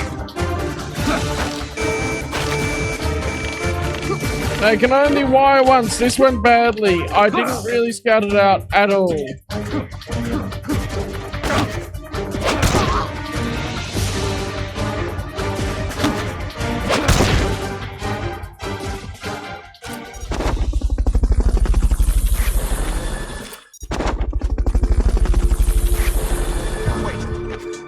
Fulton recovery subject confirmed onboard helicopter.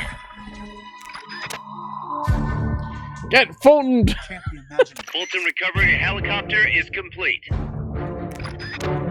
That was kind of funny.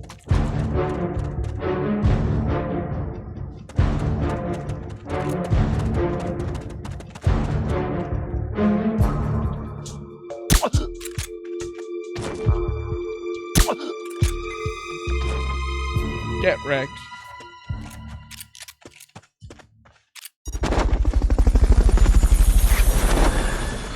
Get Fulton! I love this thing of just kidnap them, get ballooned up.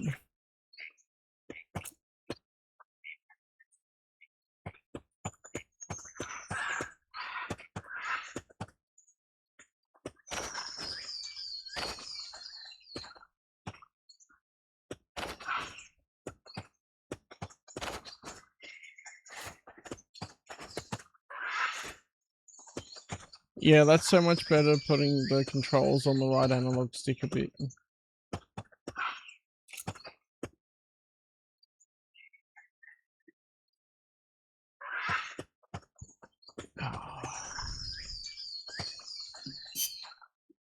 Turn that down slightly more. Okay.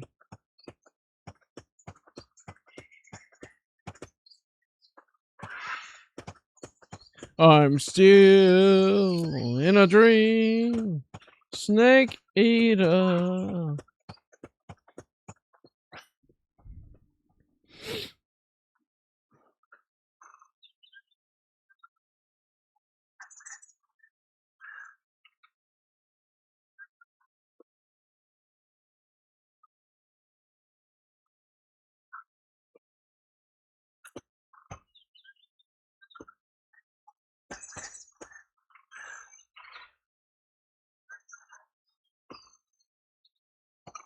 So if I try to use the analyzer, it's so much easier to aim the camera with the right stick. Can't see anything.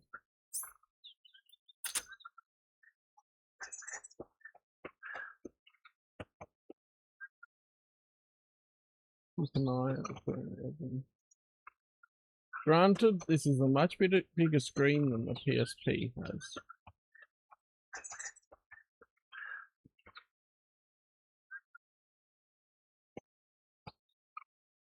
That's a dude, isn't it?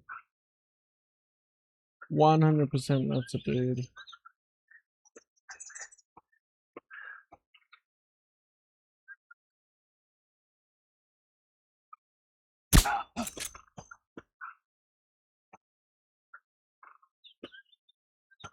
Can't be imagining things. Is he gonna snooze now, or does he need another one?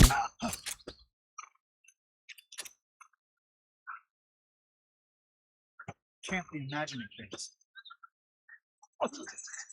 Now he snoozed.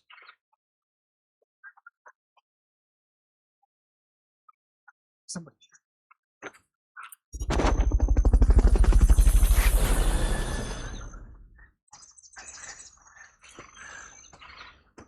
Fulton recovery subject confirmed onboard helicopter.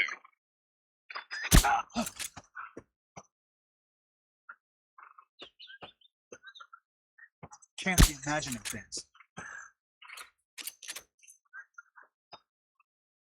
Not aiming very well.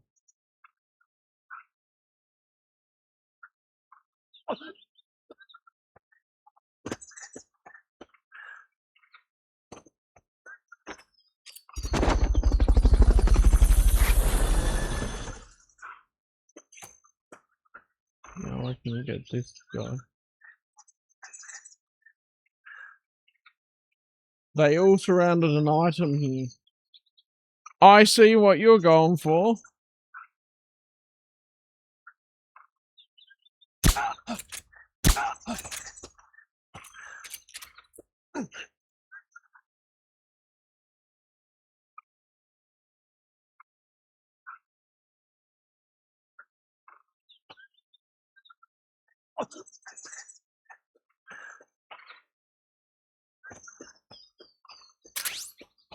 Snake, variation of jungle camo. Ooh, it's a unique item. I didn't get to see that much though.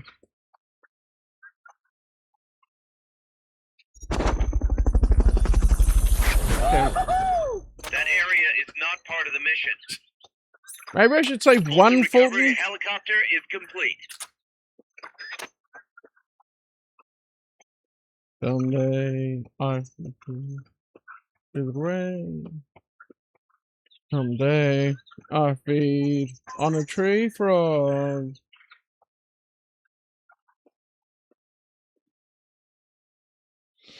Alright, they're so short. I think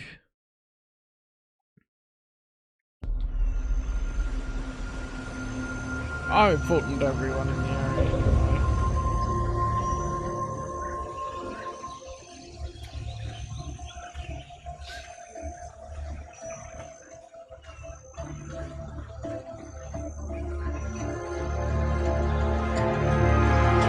butterfly.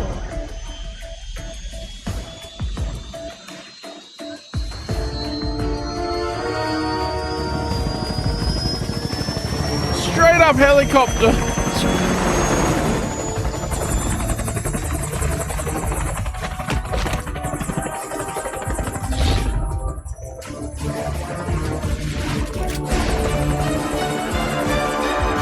So that'll be a separate mission, right? Yep. I guess they are shorter for the PSP, but it does change the pacing a fair bit.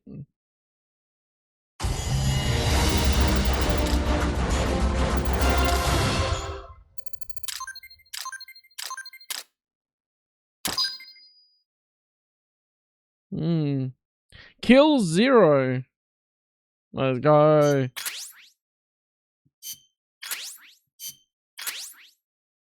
Ballistic shield design specs. Snake naked. Okay.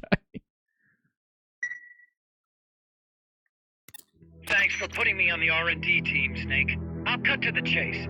We've commenced development on our own bipedal weapon. The only thing is, we don't exactly have easy access to resources here. Yeah. Unfortunately, we don't have the budget of a defense department behind us.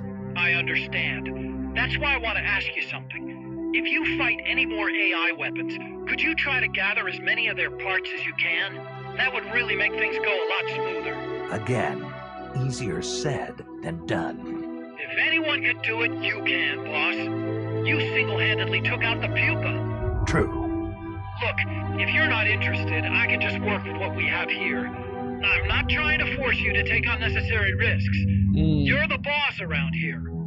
All right. You're the boss, no boss. Promises, but I'll think about it. Great.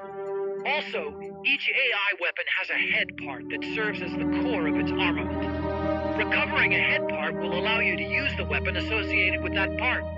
Ooh. But those guys won't go down without a fight, so don't get too preoccupied with this stuff. Don't worry. I'm not about to risk my life for a bunch of scrap. I would hope not. One more thing. Our new bipedal weapon needs a name. Good point. We can't keep calling it our bipedal weapon. I had a talk with Miller, and we came up with Metal Gear Zeke. Metal Gear? Zeke. Zeke? Yep. As you know, Metal Gear was coined by Cronin. And Zeke? It's a name the U.S. military gave to Japanese aircraft that flew during World War II. Zeke was the Japanese Navy's best fighter plane. So are you okay with that, Snake? Sure. Fine by me. Miller was saying that an army without borders will need a deterrent against other countries. He's right. With Metal Gear, MSF can achieve true independence. Here's hoping. Alright, special report. Oh, look at Zeke, we got a thing in the corner or something. I guess there's a part there for it.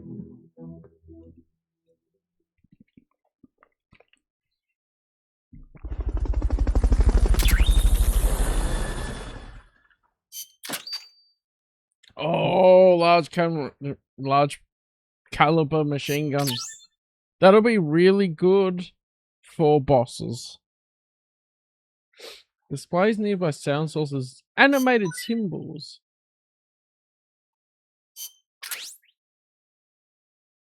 Okay. How do ops go? Yes.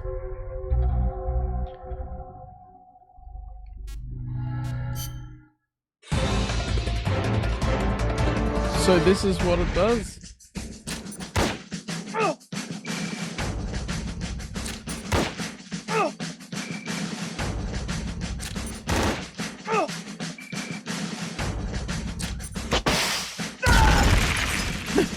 Why is it running rocket at him?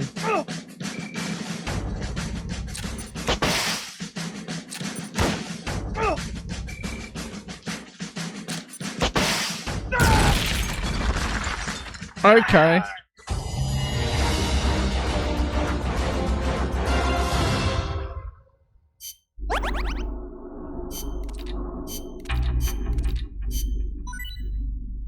Cardboard box tank, rank 1. Combat ready love box. Player 1 serves as driver, player 2 as a gunner? Bruh. That would be so fun if I had friends to play with. Oh, let's see. Let's do button password.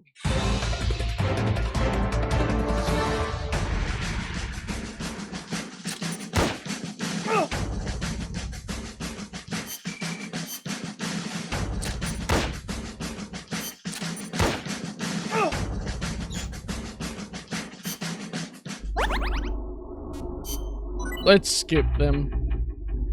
Yes. I'm pretty sure. Oh, I don't need to get the results. Yep. We won. Perfect. Stun cannon. Oh, we've got so many more now. Alright, let's keep going. We might want to add... Oh, there's a tank. Let's go with this one then. It saves the teams, that's alright.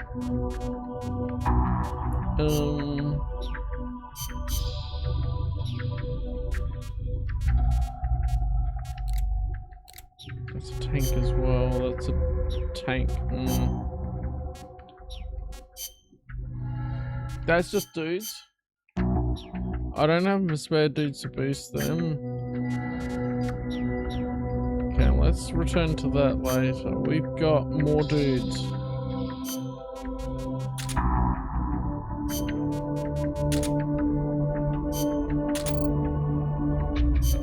Bunch of dudes for the intel team as well. That's right.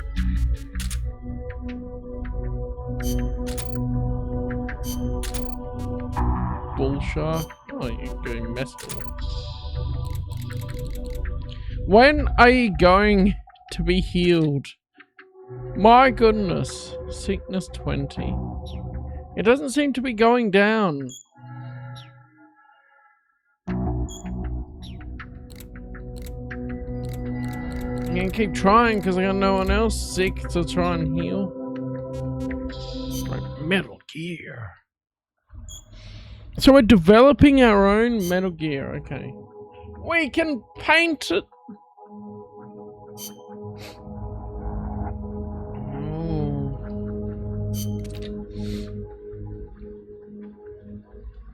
Okay. Jetpacks. Oh, it's okay. Customize parts. Main parts. What have we got? Walk unit. Power unit 2 out of 5. Okay. Optional parts. Jetpack! Okay.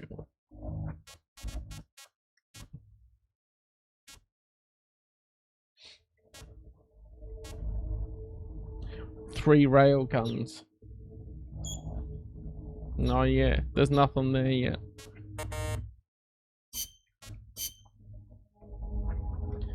Yeah.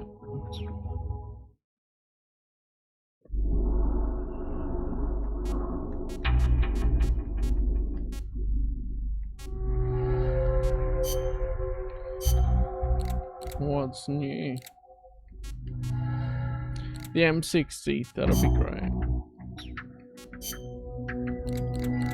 Need more max. Okay. Some of them are not assigned. Okay. Eliminate the scout unit. That's just dudes, so send dudes.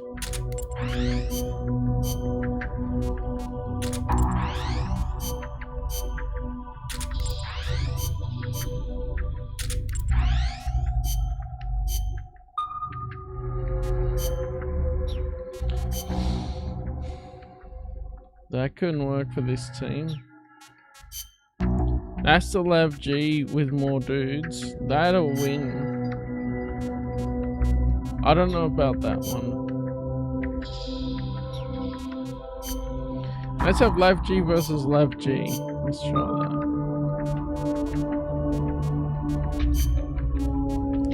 Alright. I want more dudes again. These, oh, that's 2. That'd be easy. But no, we did those before, didn't we? Yeah, they're ticked. So I should try and do other ones. I think that'll work alright.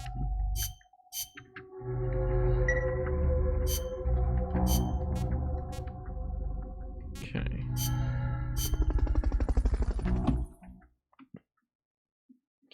So, I guess you have to do all the side stuff to get more dudes.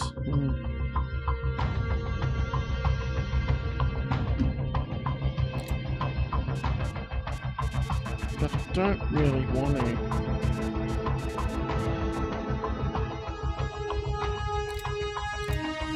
Fulton recovery is fun.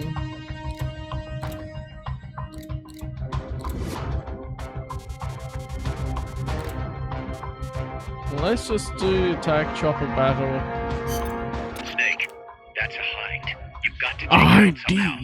Either neutralize the soldiers or bring down the chopper. Good luck. We have to snake naked. Ruin C. Oh, it's the pants. Ah, and then we have actual snake. Yeah, I'll wear the different one. The wear remains a mystery. It says ruins S. Okay. Can I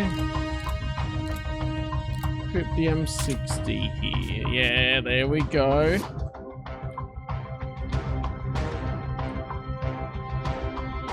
That'll be good.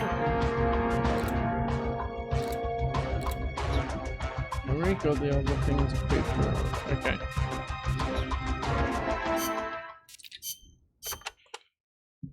Catarata de la Muerte means waterfall of death. Huh. How cheerful. I am sure it will be no problem for you, Snake. Especially compared to all the dire situations you've faced in the past. Yeah, easy to say now. We'll see what really happens. Sorry. Still, you have surprised me. Everything they say about the legend is true. I'm neither hero nor legend. But for some reason, I don't mind you calling me that. Thanks. Be careful, Snake. Peace.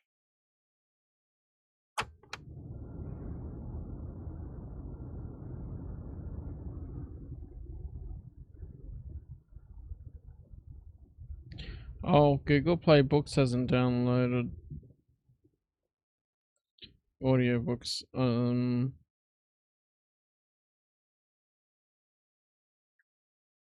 It's fine. I'm going through it while they're talking. Don't even think about facing a chopper head on. Guerrilla tactics would work well in a place like that. Moving from tree to tree will make it hard to get a fix on you from the air. That's your best chance.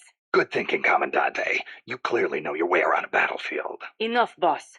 Time to stop talking and start using your ears. When you're hiding, you won't be able to see the chopper that well. It's important to use sound to get a read on its position. You could also try taking out its tail rotor. That would greatly reduce its mobility. And watch out for ground troops. Copy that, Commandante. Oh, which ones did I listen to?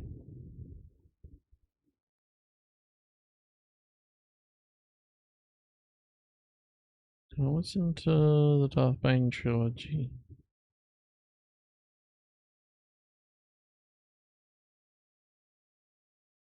I listened to Red Harvest. Yeah, I think that's the ones. I can check on my other one later. The downloaded ones.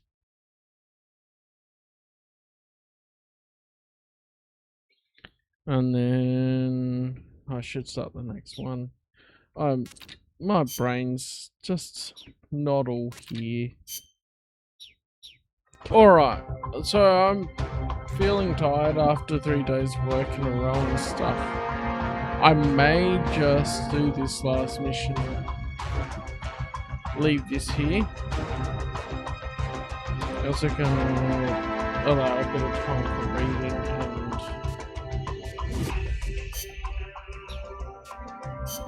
and winding down a bit. Because I don't know how easy it'll be to go to sleep afterwards, but I also want to read more of my book. Something I want to keep a bit more consistent. Because some stream nights I've gone late and then not really done it.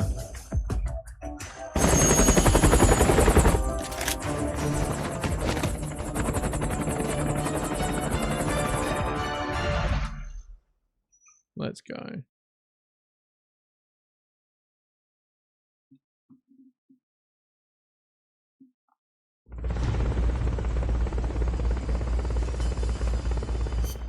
Let's check those messages on Discord.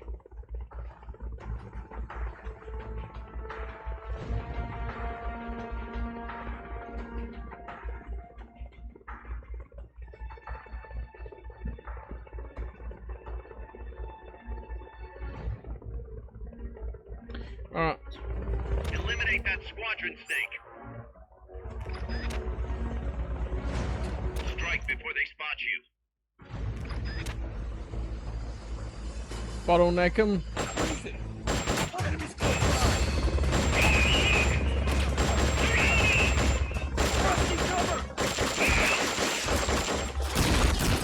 Whoa.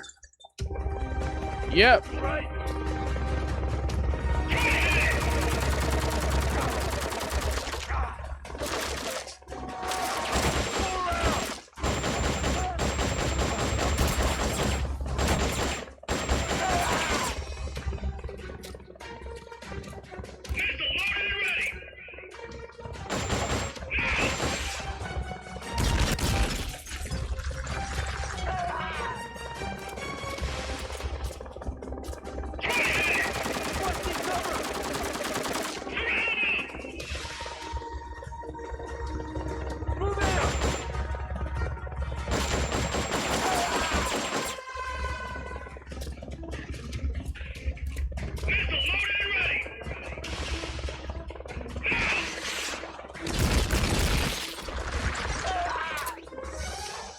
Fulton.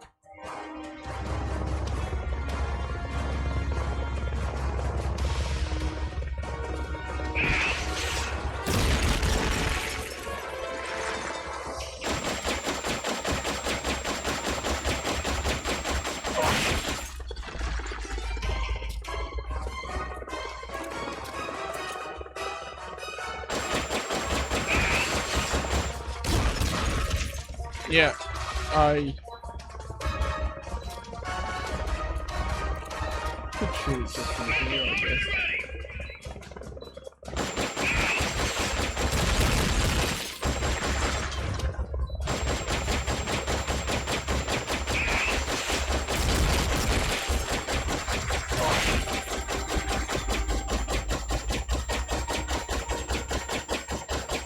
This is really doing well for the boss fight.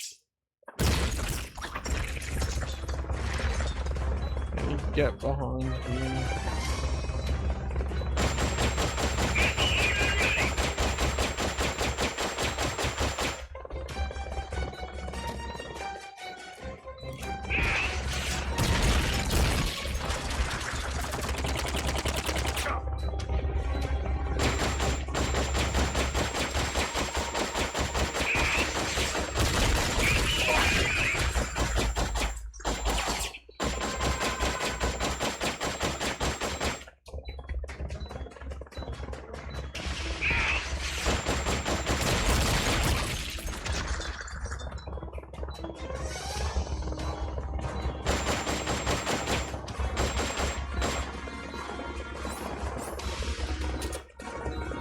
Good old N64.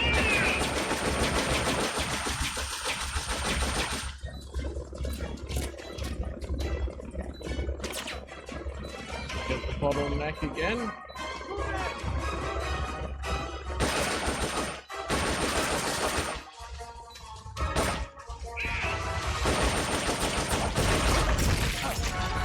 Cal. Get up.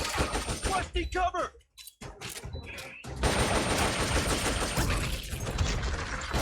Get up, Snake.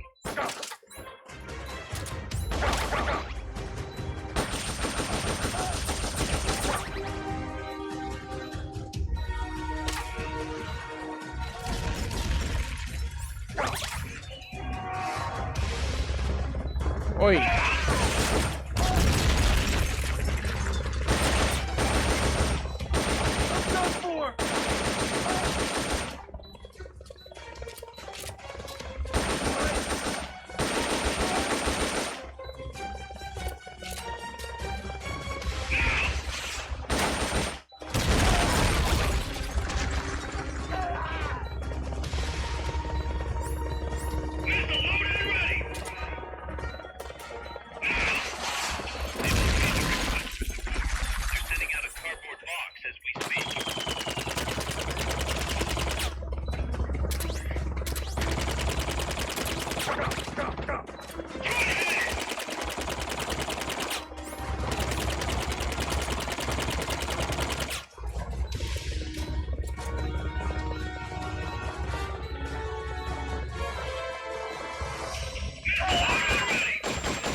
Cool. I've got some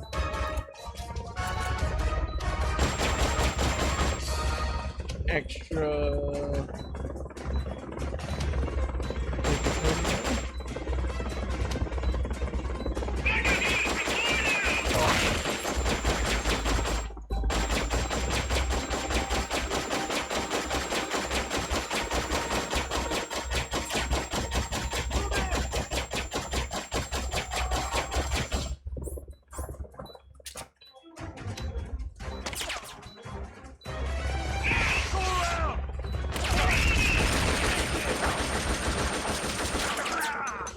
Damn it! I was doing fairly well there too. Tell me you're okay. Snake! Okay.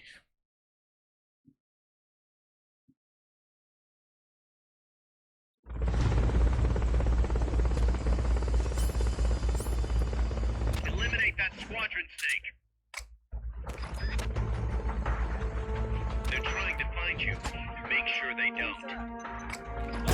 What is it? Somebody's here! Enemies close by!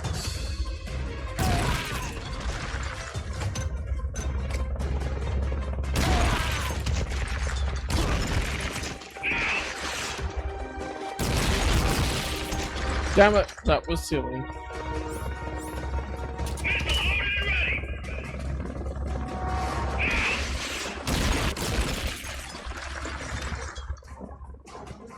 Come on, dude, come on. Get boxes.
Hit me in the head! Oh, that's funny. It stuns you when it hits you in the head directly. Get up.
Oh, they are flanking. Well, I think they killed their own dude. Oh, where am I going?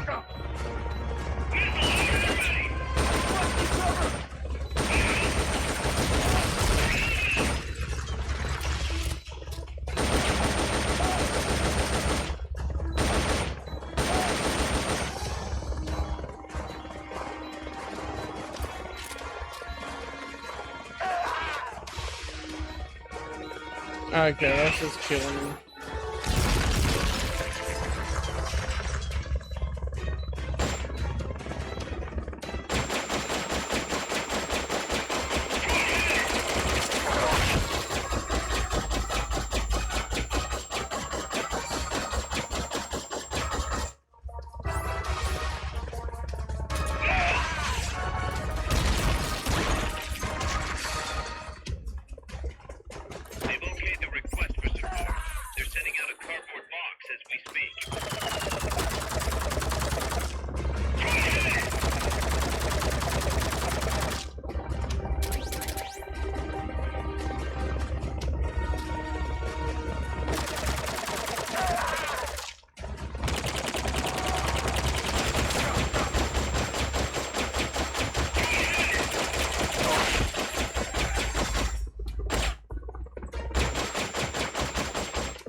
Got a good amount of damage in reload, so.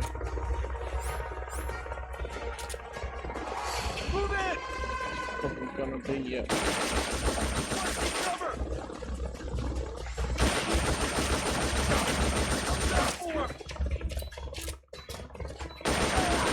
Requesting cover!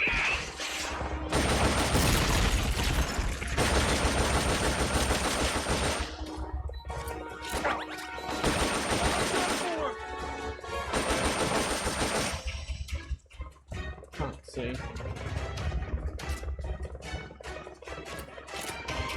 One dude still alive, yeah.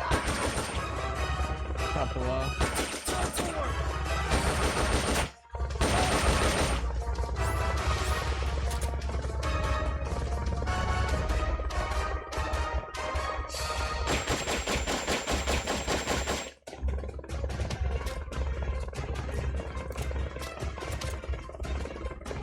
Yeah, bro.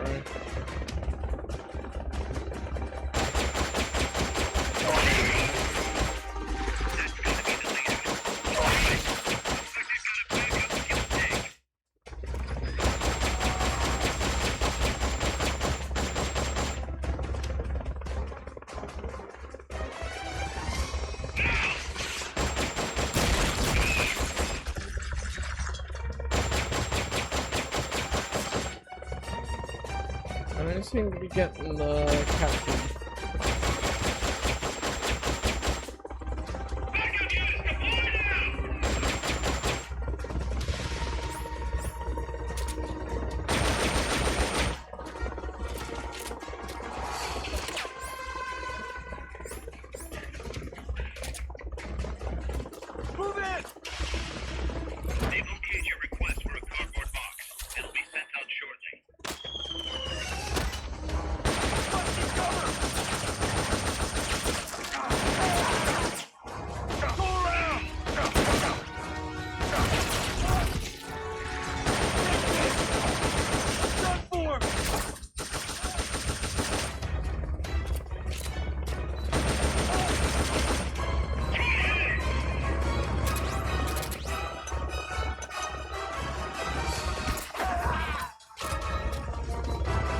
Is that all of them?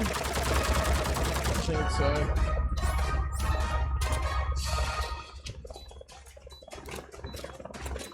I don't seem to be able to get the captain really easily in this, but I can...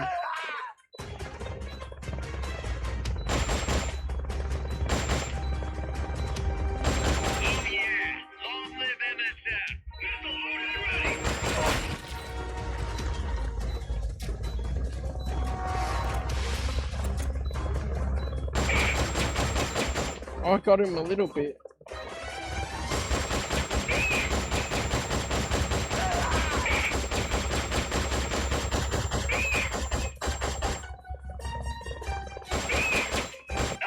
There we go. I can capture the helicopter in slightly better condition, I guess. Although I damaged it pretty well.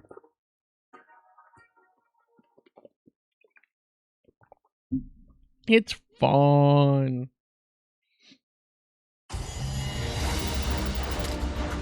-7. Ooh, level 2 M60. Nice. 21 kills. 19 left near death.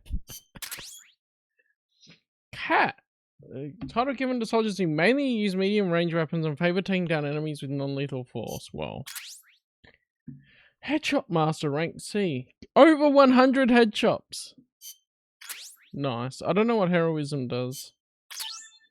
Sneaking suit. Fim 43. Okay, I'll see what that is. Boss, I'm starting to wonder if recruiting the soldiers with a Fulton isn't a little heavy-handed. I already don't like where this is going. I think the voluntary approach could be more pragmatic. Technically, we're not a corporate entity, but at our size, that's not too far from the truth. We can't keep using guerrilla tactics to find new blood. Search for volunteers, select recruit from the menu, or select trade to exchange soldiers with other mercenary units. Yeah, provided we got the friends for that.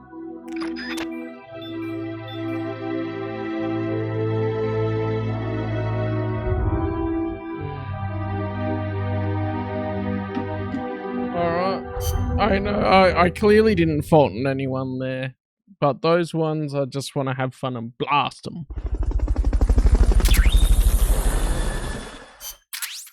Lizard accepted a volunteer. Rumors of MSF heroism must be spreading, okay.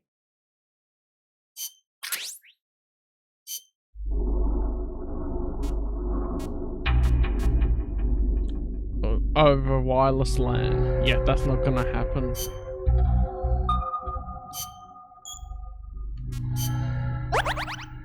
Yeah, we won.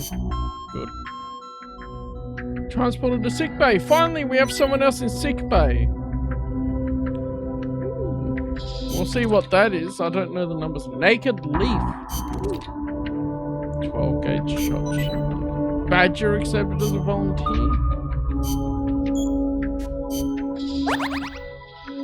Nice.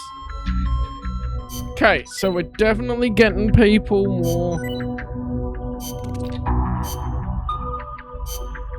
Hurt. Kudu died? PTSD wounds? Oh no, this one didn't go well. Oh no.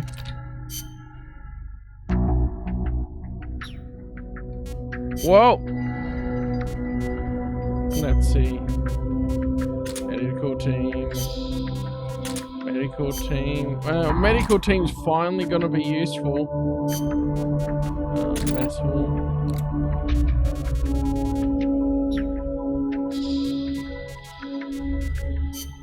So she's got the 20 sickness. Damn, okay, so here we see... Oh, I don't know what the actual sickness thing is. It just says sicknesses and it has an icon. It could be a little more descriptive.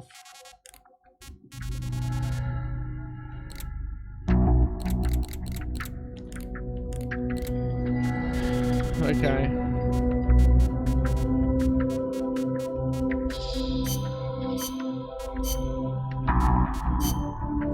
Max we got the helicopter. If I repeat the mission...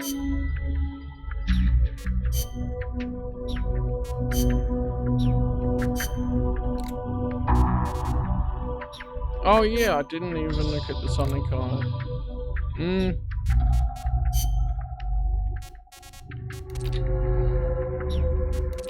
See, we got specs for that.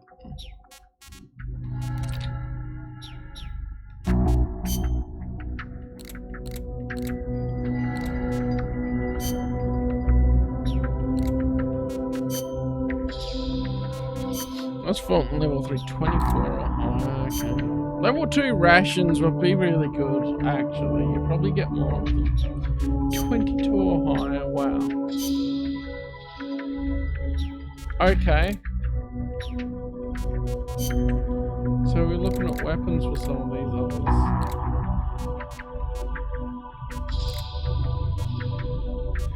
Yeah, this one, 22 or higher. Missiles. That's what it is.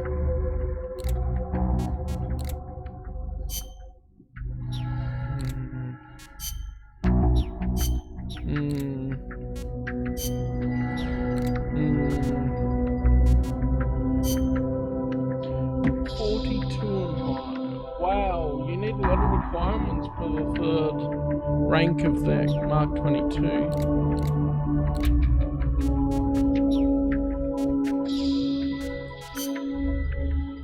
Okay, what have we got to dispatch here? New stuff.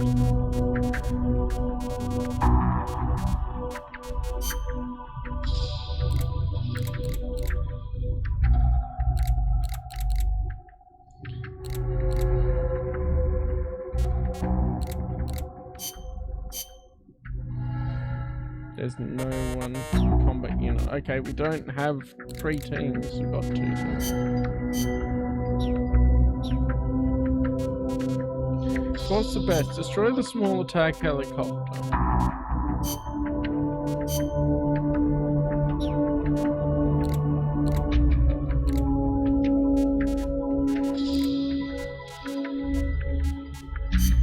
I think that'll be you guys.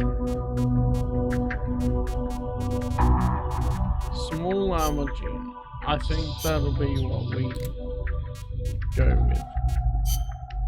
That theoretically should work. There's more dudes. Can I see the information on the BTR whatever? Just try.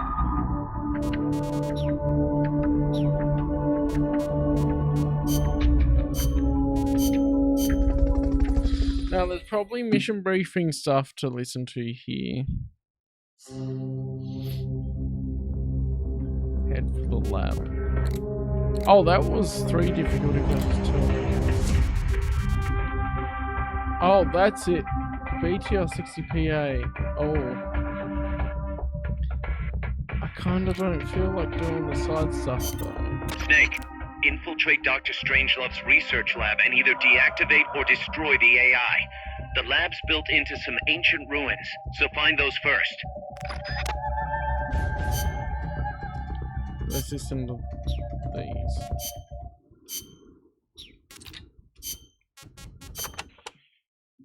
Selva de la Muerte, huh? Forest of Death. Wouldn't want to get lost here. Sure wouldn't. But do not worry. I will be your guide. Happy to hear it. By the way, Snake, you know much about sloths? Just the name. They are amazing. Sloths spend almost all of their lives up in the trees, except for when they have to go to the bathroom. Plus, they barely eat a thing. What? How do they survive? Why do you think they are called sloths? They hardly move, so they hardly burn any energy. They are also able to maintain a low body temperature, lowering their metabolism further and allowing them to survive on very little. Wouldn't that make it easier for them to get picked off by predators? They stick to the trees, helping them blend in and stay out of sight. They say there are even some sloths that grow moss when they reach a certain age, like some sort of fairy tale forest hermit, huh? I knew a great old sniper once. Guess he was even more in tune with nature than I thought. Old sniper? What are you talking about?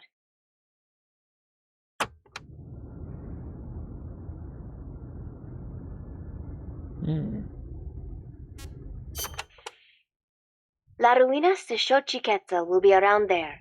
They have not been restored at all, so they may well be covered in plants. Xochiquetzal? An Aztec goddess of fertility and beauty.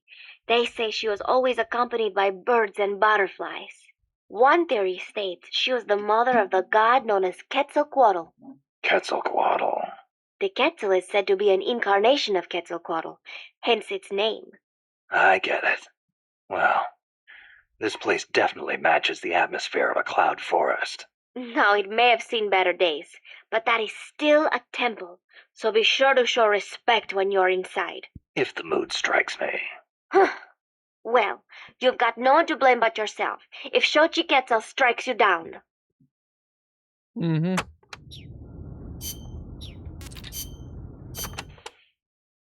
The paths there are buried in vegetation. Work with nature to conceal yourself, and you'll be much harder to spot. A ghillie suit would be perfect here. In any case, take caution when advancing. Don't wear anything that stands out. The ruins are a labyrinth, so try and keep your bearings. I could use those walls to stay out of sight. Once a sniper is spotted, he'll move to another location. You shouldn't stick to the same place either. Oh, I know. I learned all about that in the Soviet Union. It is not necessarily a good idea to try to engage a sniper in close quarters combat. Finally, once you've found a place to hide, don't let them take you from behind. Don't worry. No one sneaks up on me. This might be a Mosin Nagant level from the sound of it. Okay, that's those, but I'm gonna finish for now. I'm a bit tired from work and stuff, and brain's not really quite there. Like, I'm processing the information and stuff, but it's kind of like last night with The Witcher 2. I'm not really there. I saved it, it's fine.